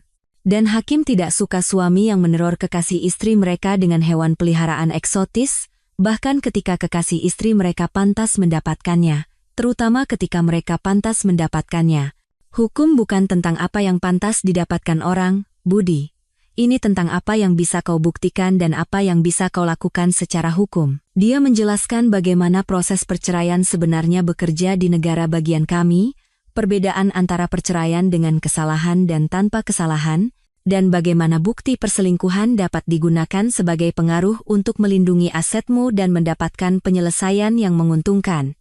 Itu seperti belajar bahasa baru. Alih-alih memesan makan malam dalam bahasa Prancis, aku belajar bagaimana cara menghancurkan seseorang secara finansial dalam bahasa hukum. Kuncinya, kata Pak Purnomo, adalah dokumentasi, kesabaran, dan memastikan bahwa ketika semua ini terungkap, kau adalah korban yang simpatik, bukan suami gila yang telah mengatur serangan hewan di halaman belakangnya. Jadi tidak ada lagi reptil, tidak ada lagi reptil, tidak ada lagi kodok, tidak ada lagi apapun yang bisa diartikan sebagai mengancam, berbahaya, atau bodoh secara kriminal. Dia menatapku lagi dengan tatapan yudisial itu, tapi itu tidak berarti kau tidak bisa kreatif dalam batas-batas hukum. Apa maksud Anda? Pak Purnomo tersenyum, jenis senyum yang mungkin telah membuat pengacara lawan sangat gugup. Maksudku, ada cara untuk membuat hidup orang tidak nyaman tanpa melanggar hukum apapun? Cara untuk memberikan tekanan tanpa meninggalkan sidik jari. Cara untuk mendorong pacar istrimu untuk menghabiskan waktunya di tempat lain tanpa melibatkan hewan apapun yang bisa bersaksi melawanmu di pengadilan. Bisa Anda jelaskan lebih lanjut? Katakan saja begini. Terkadang balas dendam yang paling efektif adalah dengan membiarkan orang menghadapi konsekuensi alami dari tindakan mereka, dan terkadang, ia berhenti sejenak untuk menyesap whiskinya lagi. Konsekuensi alami itu membutuhkan sedikit dorongan untuk terwujud. Aku meninggalkan rumah Pak Purnomo sore itu dengan pemahaman baru tentang lanskap hukum dan strategi yang tidak melibatkan satwa liar yang berpotensi mematikan. Itu lebih halus, lebih sabar, dan jauh lebih mungkin untuk mencapai hasil yang sebenarnya kuinginkan daripada pendekatan sebelumnya. Tapi yang terpenting, aku pergi dengan restu dari seseorang yang memahami hukum dan kebutuhan manusia akan keadilan, bahkan ketika keduanya tidak selaras dengan sempurna. Dewi dan Rian Wijaya mengira mereka sedang memainkan permainan tanpa konsekuensi, beroperasi di dunia di mana tindakan mereka tidak penting selama mereka tidak ketahuan. Mereka akan segera belajar bahwa ketahuan hanyalah permulaan. Terkadang balas dendam terbaik bukanlah skema rumit yang melibatkan hewan eksotis atau perang psikologis yang diatur dengan cermat. Terkadang, itu hanya tentang muncul pada saat yang tepat dan membiarkan seseorang tahu bahwa rahasia kecil mereka yang sempurna tidak lagi menjadi rahasia. Pak Hakim Purnomo benar tentang strategi dan kesabaran. Tetapi dia juga menyebutkan sesuatu tentang membiarkan orang menghadapi konsekuensi alami dari tindakan mereka. Nah, sudah waktunya bagi Rian Wijaya untuk menghadapi beberapa konsekuensi, dan aku akan berada di sana untuk mendokumentasikan setiap momen indahnya. Sudah 2 minggu sejak petualangan reptil terakhir, dan Dewi mulai santai lagi. Insiden kolam renang misterius telah berhenti, kehidupan telah kembali ke apa yang mungkin ia anggap normal, dan sesi Selasa dan Kamis sorenya dengan Kapten Bubuk Protein telah dilanjutkan dengan presisi seperti jarum jam seperti biasa. Yang tidak ia ketahui adalah bahwa aku telah menggunakan 2 minggu itu untuk menyempurnakan pengaturan pengawasanku dan merencanakan apa yang mulai disebut Agus sebagai pendekatan langsung. Tidak ada lagi hewan, tidak ada lagi skema rumit, hanya konfrontasi kuno yang baik pada saat yang tepat untuk menyebabkan kerusakan psikologis maksimal. Kamis pagi berjalan seperti hari-hari lain di sinetron pinggiran kota kami. Dewi menjalani rutinitas kecantikannya dengan presisi militer, mengoceh seperti biasa tentang stres kerja dan klien yang sulit, dan pergi bekerja dengan mobilnya seolah-olah dia menuju ke pemotretan majalah, bukan ke kantor pemasaran yang menjual ruang iklan untuk toko pizza dan laundry. Aku mengikuti rutinitasku yang biasa juga, pergi 10 menit setelahnya dan parkir di pinggir jalan di tempat yang memberiku pemandangan ke rumah kami tanpa terlihat. Tapi kali ini, alih-alih merekam bukti dari kejauhan, aku punya rencana lain. Pukul 9.30, aku menyaksikan SUV perak Rian Wijaya masuk ke jalan masukku seolah-olah dia memilikinya. Si brengsek yang sombong itu bahkan tidak lagi melihat sekeliling. 2 minggu tanpa serangan amfibi jelas telah meyakinkannya bahwa situasinya aman secara permanen dan surga sore harinya aman dari gangguan. Aku memberi mereka waktu 20 menit untuk masuk ke dalam rutinitas mereka. 20 menit bagi mereka untuk menanggalkan pakaian, mendirikan sarang cinta mereka di tepi kolam, dan mulai merasa nyaman di tempat perlindungan curian mereka. 20 menit bagi mereka untuk lupa bahwa tindakan memiliki konsekuensi, dan bahwa suami terkadang pulang lebih awal. Kemudian aku mengemudikan trukku tepat ke jalan masukku, memarkirnya di tempat yang tidak mungkin dilewatkan oleh Rian Wijaya. Rencananya sederhana tetapi efektif. Aku telah menyiapkan kolam malam sebelumnya dengan 3 batch kecebong kodok banteng Tito tidak cukup untuk menyebabkan masalah nyata, tetapi cukup untuk menciptakan perasaan berlendir dan tidak menyenangkan yang telah bekerja dengan sangat baik di tahap 1. Kemudian aku mengambil posisi di bayang-bayang di sebelah gudang perkakas, di tempat yang bisa kulihat semuanya terjadi tanpa terlihat sampai saat yang tepat. Dari tempat persembunyianku, aku bisa melihat mereka dengan jelas.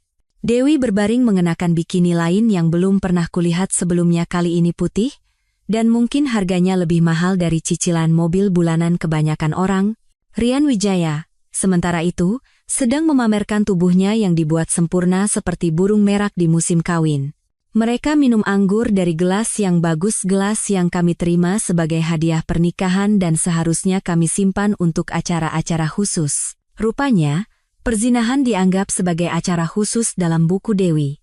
Rian Wijaya dalam mode pertunjukan penuh, memamerkan ototnya dan berpose sambil menghibur istriku dengan cerita-cerita yang mungkin dibuat-buat tentang penaklukan terbarunya di gym, atau rencananya untuk menjadi influencer kebugaran. Apapun omong kosong yang ia jual, Dewi membelinya dengan antusiasme seseorang yang telah lupa bahwa ia menikah dengan pria yang bekerja keras untuk membayar rumah yang mereka gunakan sebagai hotel cinta pribadi mereka. Kau tahu apa yang kusuka dari tempat ini?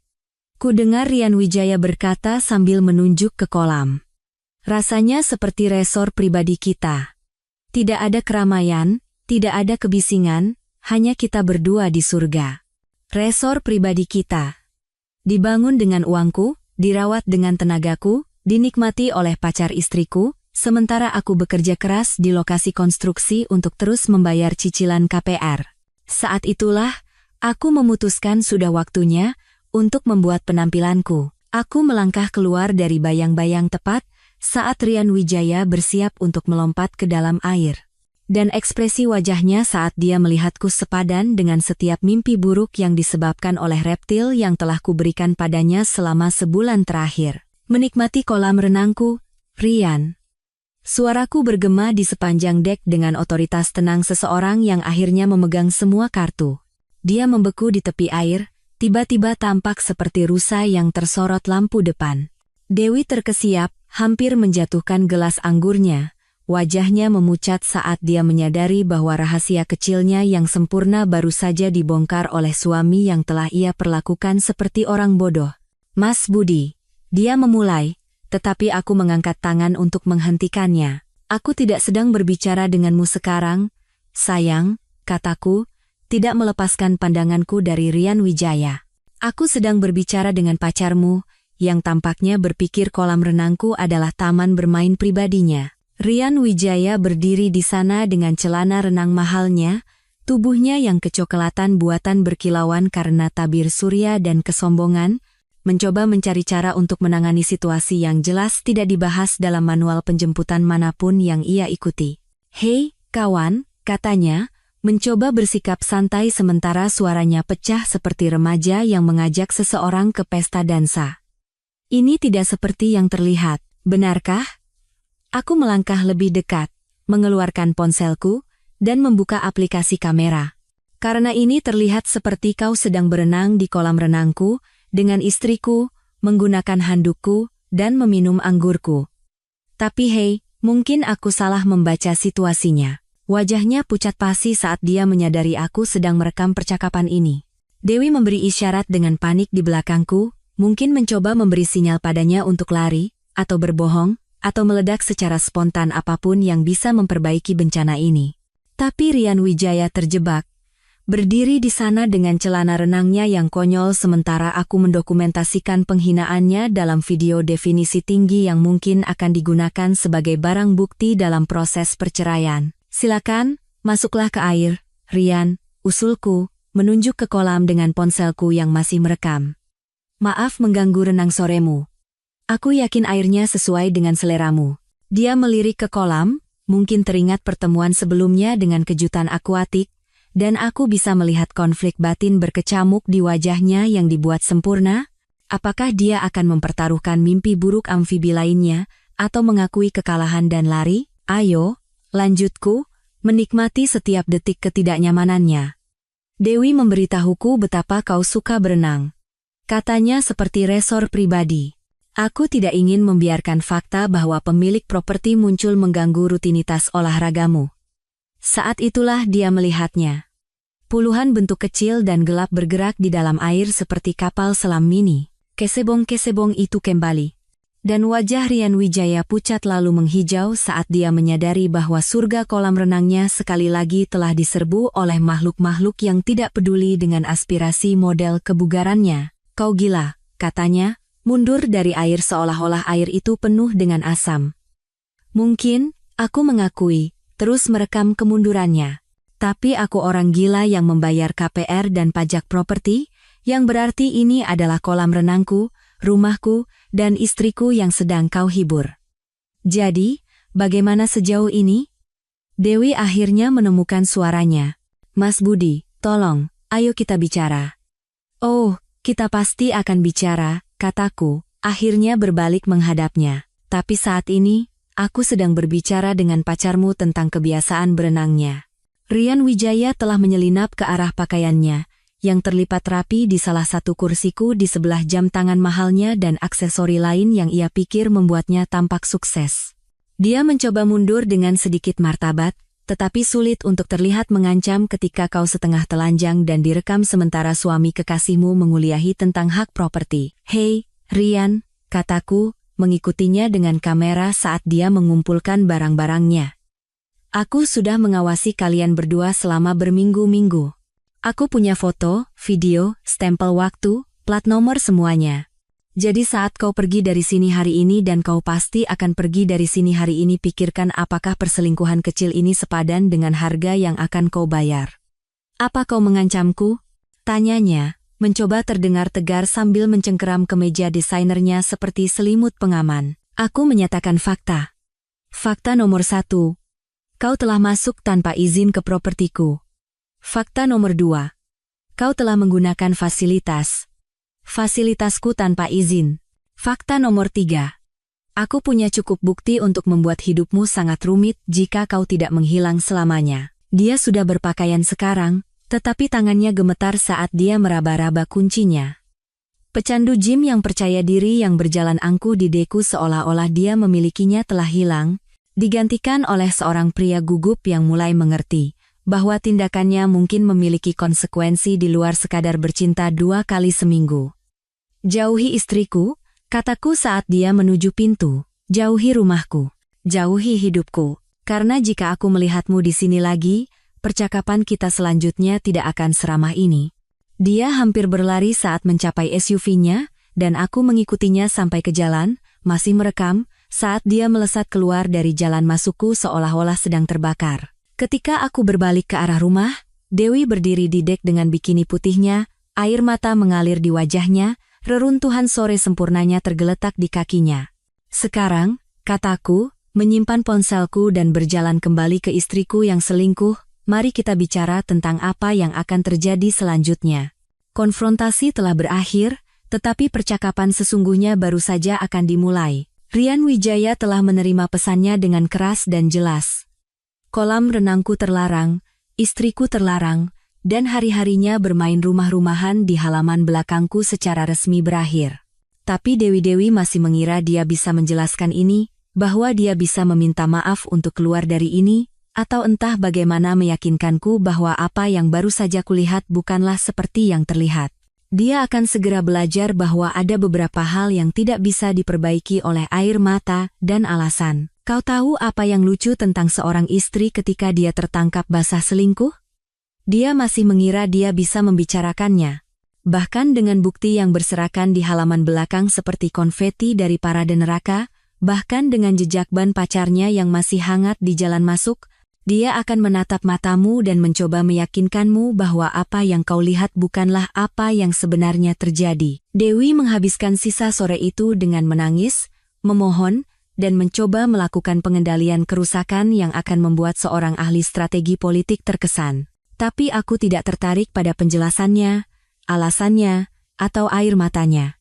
Aku punya rencana yang lebih besar untuk malam itu, sebuah rencana yang melibatkan meja makan, beberapa map, dan kehancuran total dunianya yang nyaman. Setelah mengusir Rian Wijaya seperti anjing yang ditendang, aku memberitahu Dewi bahwa kami akan membahas semuanya ketika aku pulang kerja seolah-olah aku benar-benar akan kembali ke lokasi proyek alih-alih menghabiskan sisa hari itu di kantor Agus, memberikan sentuhan akhir pada apa yang diajarkan Pak Purnomo untuk disebut sebagai akhir permainan. Agus telah sibuk selama beberapa minggu sementara aku tenggelam dalam fantasi balas dendam berbasis hewan.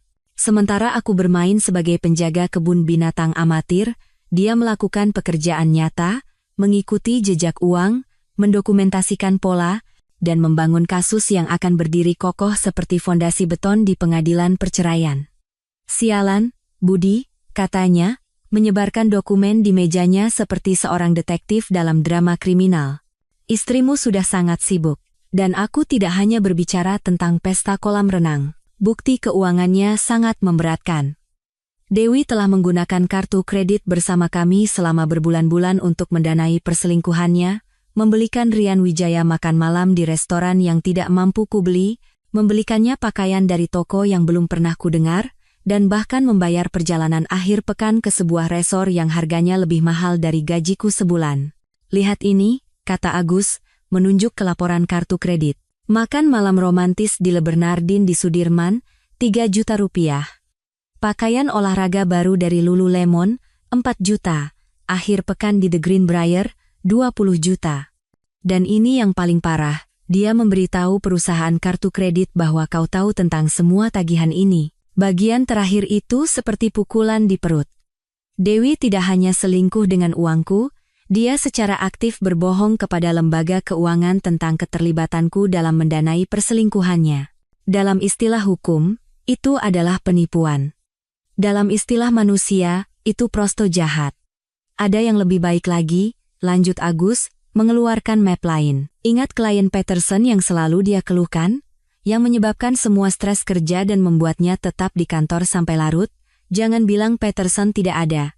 Aku menelepon kantornya, berpura-pura menjadi pemasok yang mencari informasi penagihan.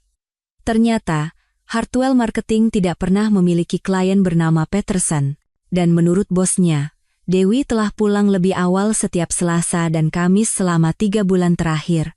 Tentu saja Peterson tidak ada. Dewi telah menggunakan klien fiktif untuk menutupi petualangan sorenya dengan Kapten Bubuk Protein, berbohong di depan wajahku setiap hari sementara aku bekerja lembur untuk membayar liburan romantis mereka. Tapi bom sesungguhnya ada di map ketiga.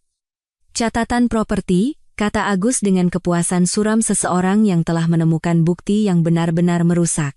3 bulan yang lalu, Dewi mencoba mengambil hipotek kedua di rumahmu. Ditolak karena pendapatannya tidak cukup untuk memenuhi syarat sendiri, tetapi dokumennya menunjukkan dia mencari pinjaman 1 miliar rupiah. 1 miliar? Untuk apa? Perbaikan rumah, menurut aplikasi. Tapi lihat ini, perusahaan yang ia cantumkan sebagai kontraktor, Holt Fitness Solutions, LLC, bisnis pelatihan pribadi Rian Wijaya. Kepingan-kepingan itu menyatu seperti proyek konstruksi dari neraka.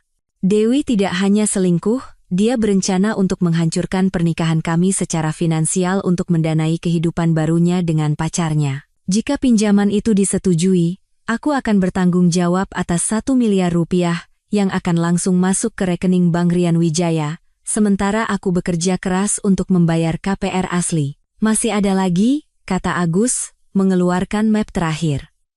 Catatan bank menunjukkan Dewi telah mentransfer uang dari rekening tabunganmu ke rekening pribadi yang tidak kau ketahui.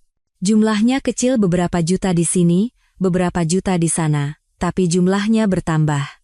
Dia telah mencuri sekitar 150 juta selama 6 bulan terakhir, 150 juta rupiah. Uang yang kutabung dari jam kerja ekstra, makan siang yang dilewatkan, dan bekerja di akhir pekan dan hari libur. Uang yang seharusnya untuk masa depan kami telah dicuri untuk masa kininya dengan pria lain. Ketika aku tiba di rumah malam itu, keterkejutanku telah mengeras menjadi sesuatu yang dingin dan penuh perhitungan. Dewi menungguku di ruang tamu, masih mengenakan bikini putih di bawah jubah sutranya, matanya merah karena menangis dan wajahnya diatur dalam ekspresi penyesalan yang terlatih. Mas Budi, sayang, kita perlu bicara, dia memulai. Tetapi aku mengangkat tangan untuk menghentikannya. Kita akan bicara, kataku.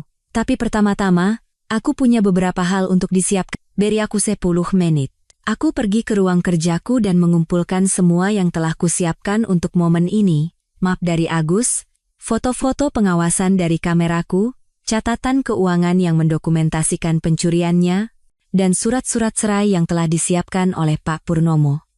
Aku menata semuanya di meja makan seperti barang bukti di pengadilan dan memanggil Dewi untuk menghadapi penghakimannya. Dia masuk ke ruang makan seperti seorang wanita yang bersiap untuk pertempuran, mungkin siap untuk mengeluarkan air mata, permintaan maaf, dan taktik manipulatif apapun yang telah berhasil padaku selama 12 tahun terakhir.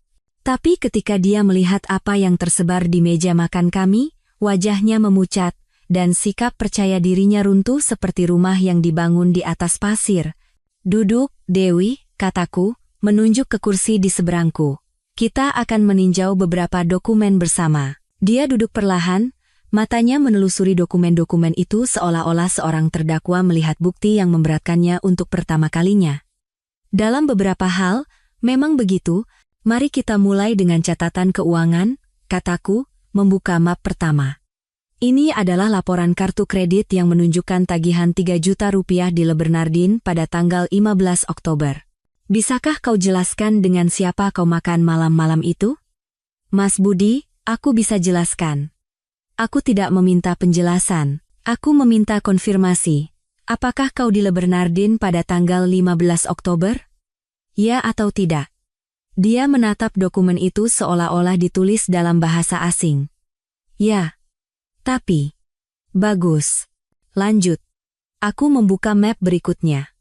Ini adalah tanda terima dari Lululemon untuk pakaian olahraga senilai total 12 juta rupiah. Kartu kredit yang digunakan adalah rekening bersama kita, tetapi alamat pengirimannya adalah kompleks apartemen yang belum pernah kudengar. Apakah itu kebetulan alamat Rian Wijaya? Keheningannya adalah jawaban yang cukup. Dan ini, lanjutku, mengeluarkan tanda terima resor, adalah catatan perjalanan akhir pekan yang menghabiskanku 20 juta rupiah. Akhir pekan yang kau bilang kau habiskan dengan adikmu, sebagai informasi, adikmu berada di Florida akhir pekan itu mengunjungi mertuanya. Dewi sekarang menangis, tetapi bukan air mata manipulatif yang kuduga. Ini adalah air mata ketakutan. Jenis yang keluar ketika seseorang menyadari bahwa jaringan kebohongan mereka yang dibangun dengan cermat sedang runtuh secara real time. Disinilah menjadi sangat menarik, kataku, membuka map catatan properti. Ini adalah aplikasi untuk hipotek kedua di rumah kita, Dewi. Rumah kita. Rumah yang kubayar sementara kau bermain rumah-rumahan dengan pacarmu. Mas Budi, tolong. Pinjamannya sebesar 1 miliar rupiah, konon untuk perbaikan rumah yang akan dilakukan oleh Holt Fitness Solutions. Jika kau penasaran, itu adalah perusahaan Rian Wijaya. Kau mencoba mencuri 1 miliar rupiah dari ekuitas rumah kita untuk diberikan kepada kekasihmu. Dia sekarang terisak-isak, tetapi aku belum selesai. Catatan bank adalah paku terakhir di peti mati pernikahan kami. Dan akhirnya, kataku, menyebarkan laporan rekening, kita memiliki catatan tentang dirimu yang secara sistematis mencuri dari rekening tabungan kita. 150 juta selama 6 bulan, ditransfer ke rekening pribadi yang bahkan tidak kuketahui keberadaannya. Uang yang kudapatkan dari lembur dan bekerja di akhir pekan, dicuri untuk mendanai perselingkuhanmu. Aku bersandar di kursiku dan menyaksikan istriku selama 12 tahun menyadari bahwa kehidupan rahasianya tidak begitu rahasia. Jadi, inilah yang akan terjadi selanjutnya, kataku, mengeluarkan surat-surat cerai. Kau akan menandatangani surat-surat ini, yang memberiku rumah, rekening tabungan, dan semua yang kudapatkan saat kau selingkuh. Kau akan pindah paling lambat akhir pekan ini, dan kau akan berdoa agar aku tidak mengajukan tuntutan pidana atas penipuan dan pencurian. Mas Budi, kau tidak bisa melakukan itu. Aku bisa dan akan. Buktinya sangat kuat, Dewi. Kau telah melakukan beberapa kejahatan, mencuri dari rekening bersama kita, dan berbohong kepada lembaga keuangan. Satu-satunya alasan kau belum diborgol adalah karena aku merasa murah hati. Dia menatap surat-surat cerai itu seolah-olah itu adalah surat hukuman mati. Dalam beberapa hal, memang begitu. Kehidupannya yang nyaman, keamanan finansialnya, reputasinya yang dijaga dengan cermat semuanya akan hilang, karena dia terlalu sombong untuk memikirkan konsekuensinya. Bagaimana dengan Rian? Tanyanya, suaranya nyaris berbisik. Apa yang akan terjadi padanya? Dia bukan lagi masalahku. Dia masalahmu. Semoga berhasil menjelaskan kepadanya mengapa sumber uangnya baru saja mengering. Aku berdiri dan menatap wanita yang pernah kunikahi, wanita yang kupercayai, wanita yang telah mencuri dariku sambil tidur dengan pria lain di halaman belakang kami. Dia tampak kecil dan hancur, sama sekali tidak seperti wanita selingkuh yang percaya diri yang menjalani kehidupan terbaiknya dengan uangku. Pilihan ada di tanganmu, Dewi, kataku. Tanda tangani surat-suratnya dan pergi dengan sedikit martabat yang tersisa, atau kita bertarung di pengadilan dan membiarkan hakim memutuskan berapa banyak waktu penjara yang pantas kau dapatkan untuk penipuan dan pencurian. Dia mengambil pena dengan tangan gemetar dan menandatangani setiap halaman, secara resmi mengakhiri pernikahan kami dan kenaifanku dalam satu dokumen yang mengikat secara hukum. Satu hal lagi, kataku ketika dia selesai.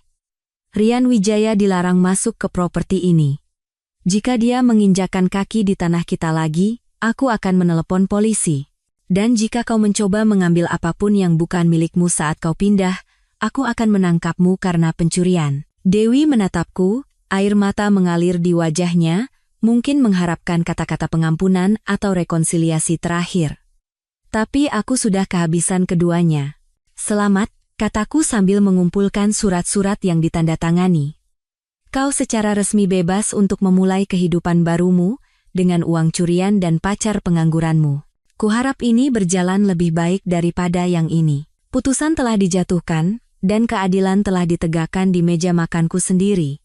3 bulan kemudian, aku berdiri di halaman belakangku, menyaksikan ikan koi berenang malas dalam lingkaran di air yang lebih jernih dari sebelumnya, dan menyadari sesuatu yang mungkin seharusnya sudah jelas sejak awal. Kolam renang tidak pernah menjadi masalahnya. Kolam renang hanyalah panggung di mana pernikahanku mati.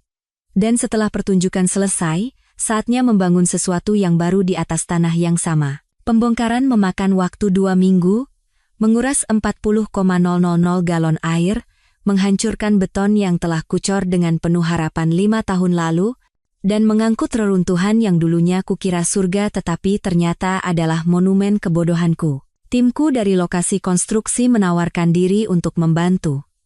Rupanya, berita tentang Dewi dan Rian Wijaya telah menyebar, dan solidaritas kaum pekerja keras sangat dalam ketika salah satu dari mereka telah dirugikan oleh orang-orang yang mengira mereka lebih baik daripada kerja jujur. Anda yakin tentang ini, Pak?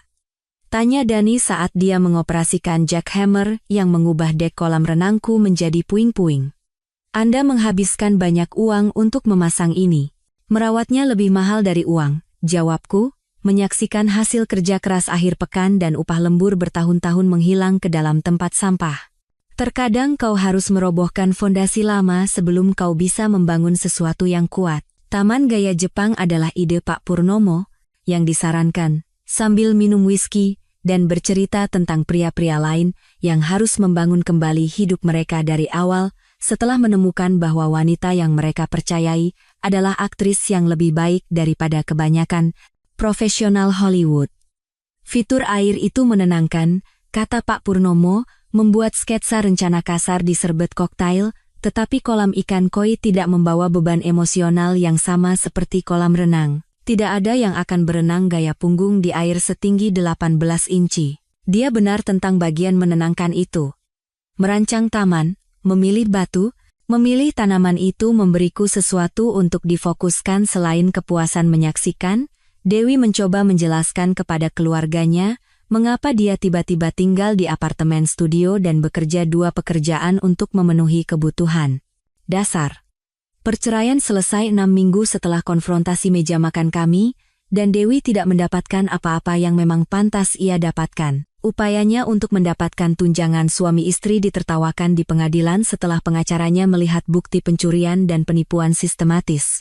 Rian Wijaya menghilang seperti asap di embus angin begitu dia menyadari sumber uangnya telah mengering dan dia menghadapi potensi tuntutan pidana. Agus melacaknya ke sebuah gym di kota sebelah, di mana dia rupanya kembali menjual sesi pelatihan pribadi dan mencari mangsa berikutnya, ibu rumah tangga kaya dan kesepian.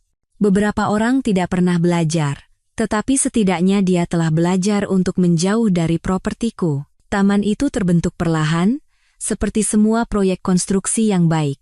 Kolam itu sendiri sederhana, mungkin 5 kali 3, 5 meter, tidak sebanding dengan ukuran kolam renang yang digantikannya, tetapi sempurna untuk ruang dan kebutuhan baruku.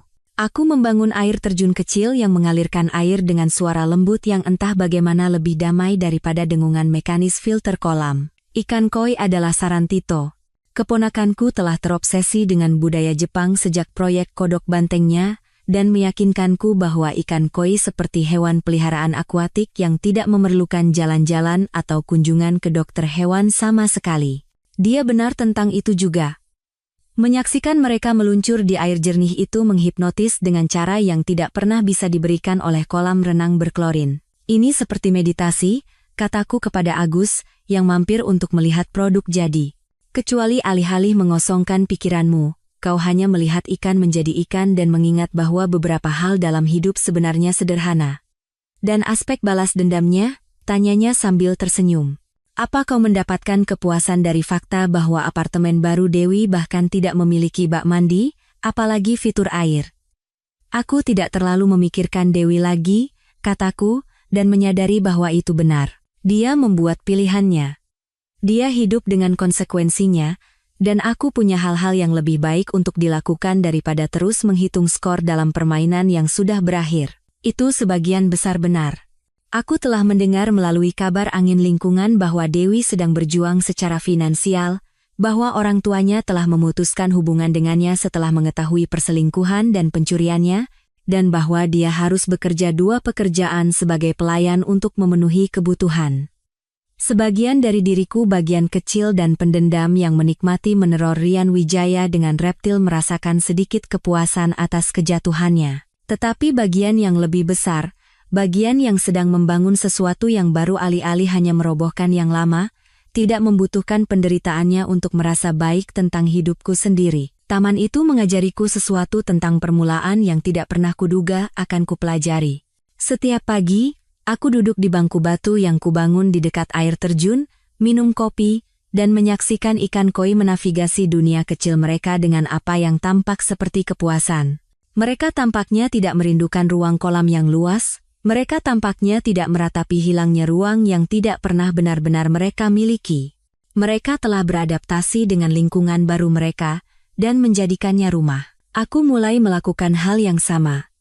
Rumah itu terasa berbeda tanpa kehadiran Dewi, lebih besar dalam beberapa hal, lebih kecil dalam hal lain, tetapi jelas milikku dengan cara yang tidak pernah terjadi ketika aku membaginya dengan seseorang yang hanya berpura-pura ingin berada di sana. Aku mendekorasi ulang kamar tidur, menyingkirkan perabotan yang mengingatkanku padanya, dan perlahan-lahan mengganti barang-barang bersama kami dengan hal-hal yang mencerminkan seleraku yang sebenarnya, bukan kompromi dengan seseorang yang berencana untuk pergi. Pekerjaan juga menjadi lebih baik.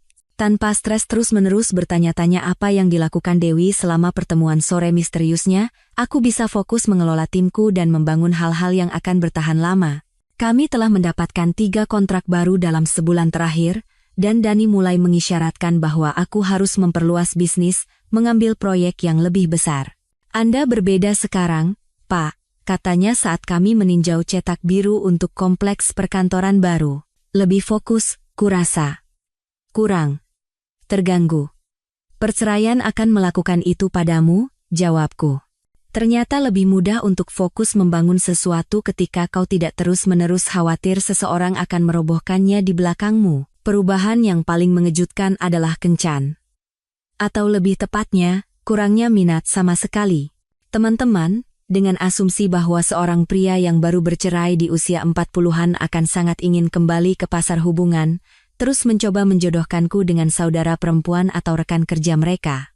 Tetapi duduk di sebelah kolam ikan koiku setiap pagi telah mengajariku sesuatu tentang kepuasan yang tidak pernah kupelajari dalam 12 tahun pernikahan. Aku menyukai kebersamaanku sendiri. Aku suka pulang ke rumah yang persis seperti yang kutinggalkan. Aku suka tidak perlu bernegosiasi tentang rencana makan malam atau kegiatan akhir pekan atau acara TV apa yang akan ditonton. Aku menyukai keheningan yang datang, dari tidak harus mendengarkan kebohongan tentang klien Peterson fiktif dan rapat anggaran yang tidak ada. Mungkin suatu hari nanti, aku akan ingin berbagi kehidupan baru ini dengan seseorang yang benar-benar ingin menjadi bagian darinya. Tetapi untuk saat ini, aku sangat bahagia hanya membangun sesuatu untuk diriku sendiri. Taman itu sudah selesai, tetapi tidak akan pernah benar-benar selesai.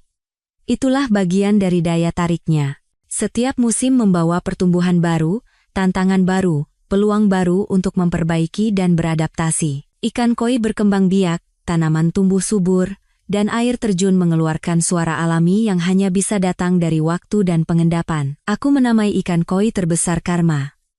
Dia adalah ikan emas yang indah dengan tanda hitam yang hampir terlihat seperti tato, dan dia punya kebiasaan naik ke permukaan di dekat bangku setiap kali aku duduk dengan kopi pagiku. Aku suka berpikir dia mengerti bahwa kami berdua sedang memulai dari awal di ruang kecil yang sama, keduanya belajar untuk memanfaatkan apa yang kami miliki alih-alih meratapi apa yang tidak. Pagi ini, tepat 3 bulan setelah pembongkaran kolam, aku sedang duduk di bangku, menyaksikan Karma berpatroli di wilayahnya, ketika ponselku berdering. Nomor yang tidak kukenali, tetapi sesuatu membuatku tetap menjawabnya. Bapak Budi Santoso, ini Detektif Ridwan dari Polres. Saya menelepon mengenai Dewi Lestari. Saya mengerti dia adalah mantan istri Anda. Perutku sempat mulas, bertanya-tanya apakah Dewi akhirnya memutuskan untuk mengajukan tuntutan atas strategi balas dendamku yang lebih kreatif, tetapi nada suara detektif itu menyiratkan sesuatu yang lain.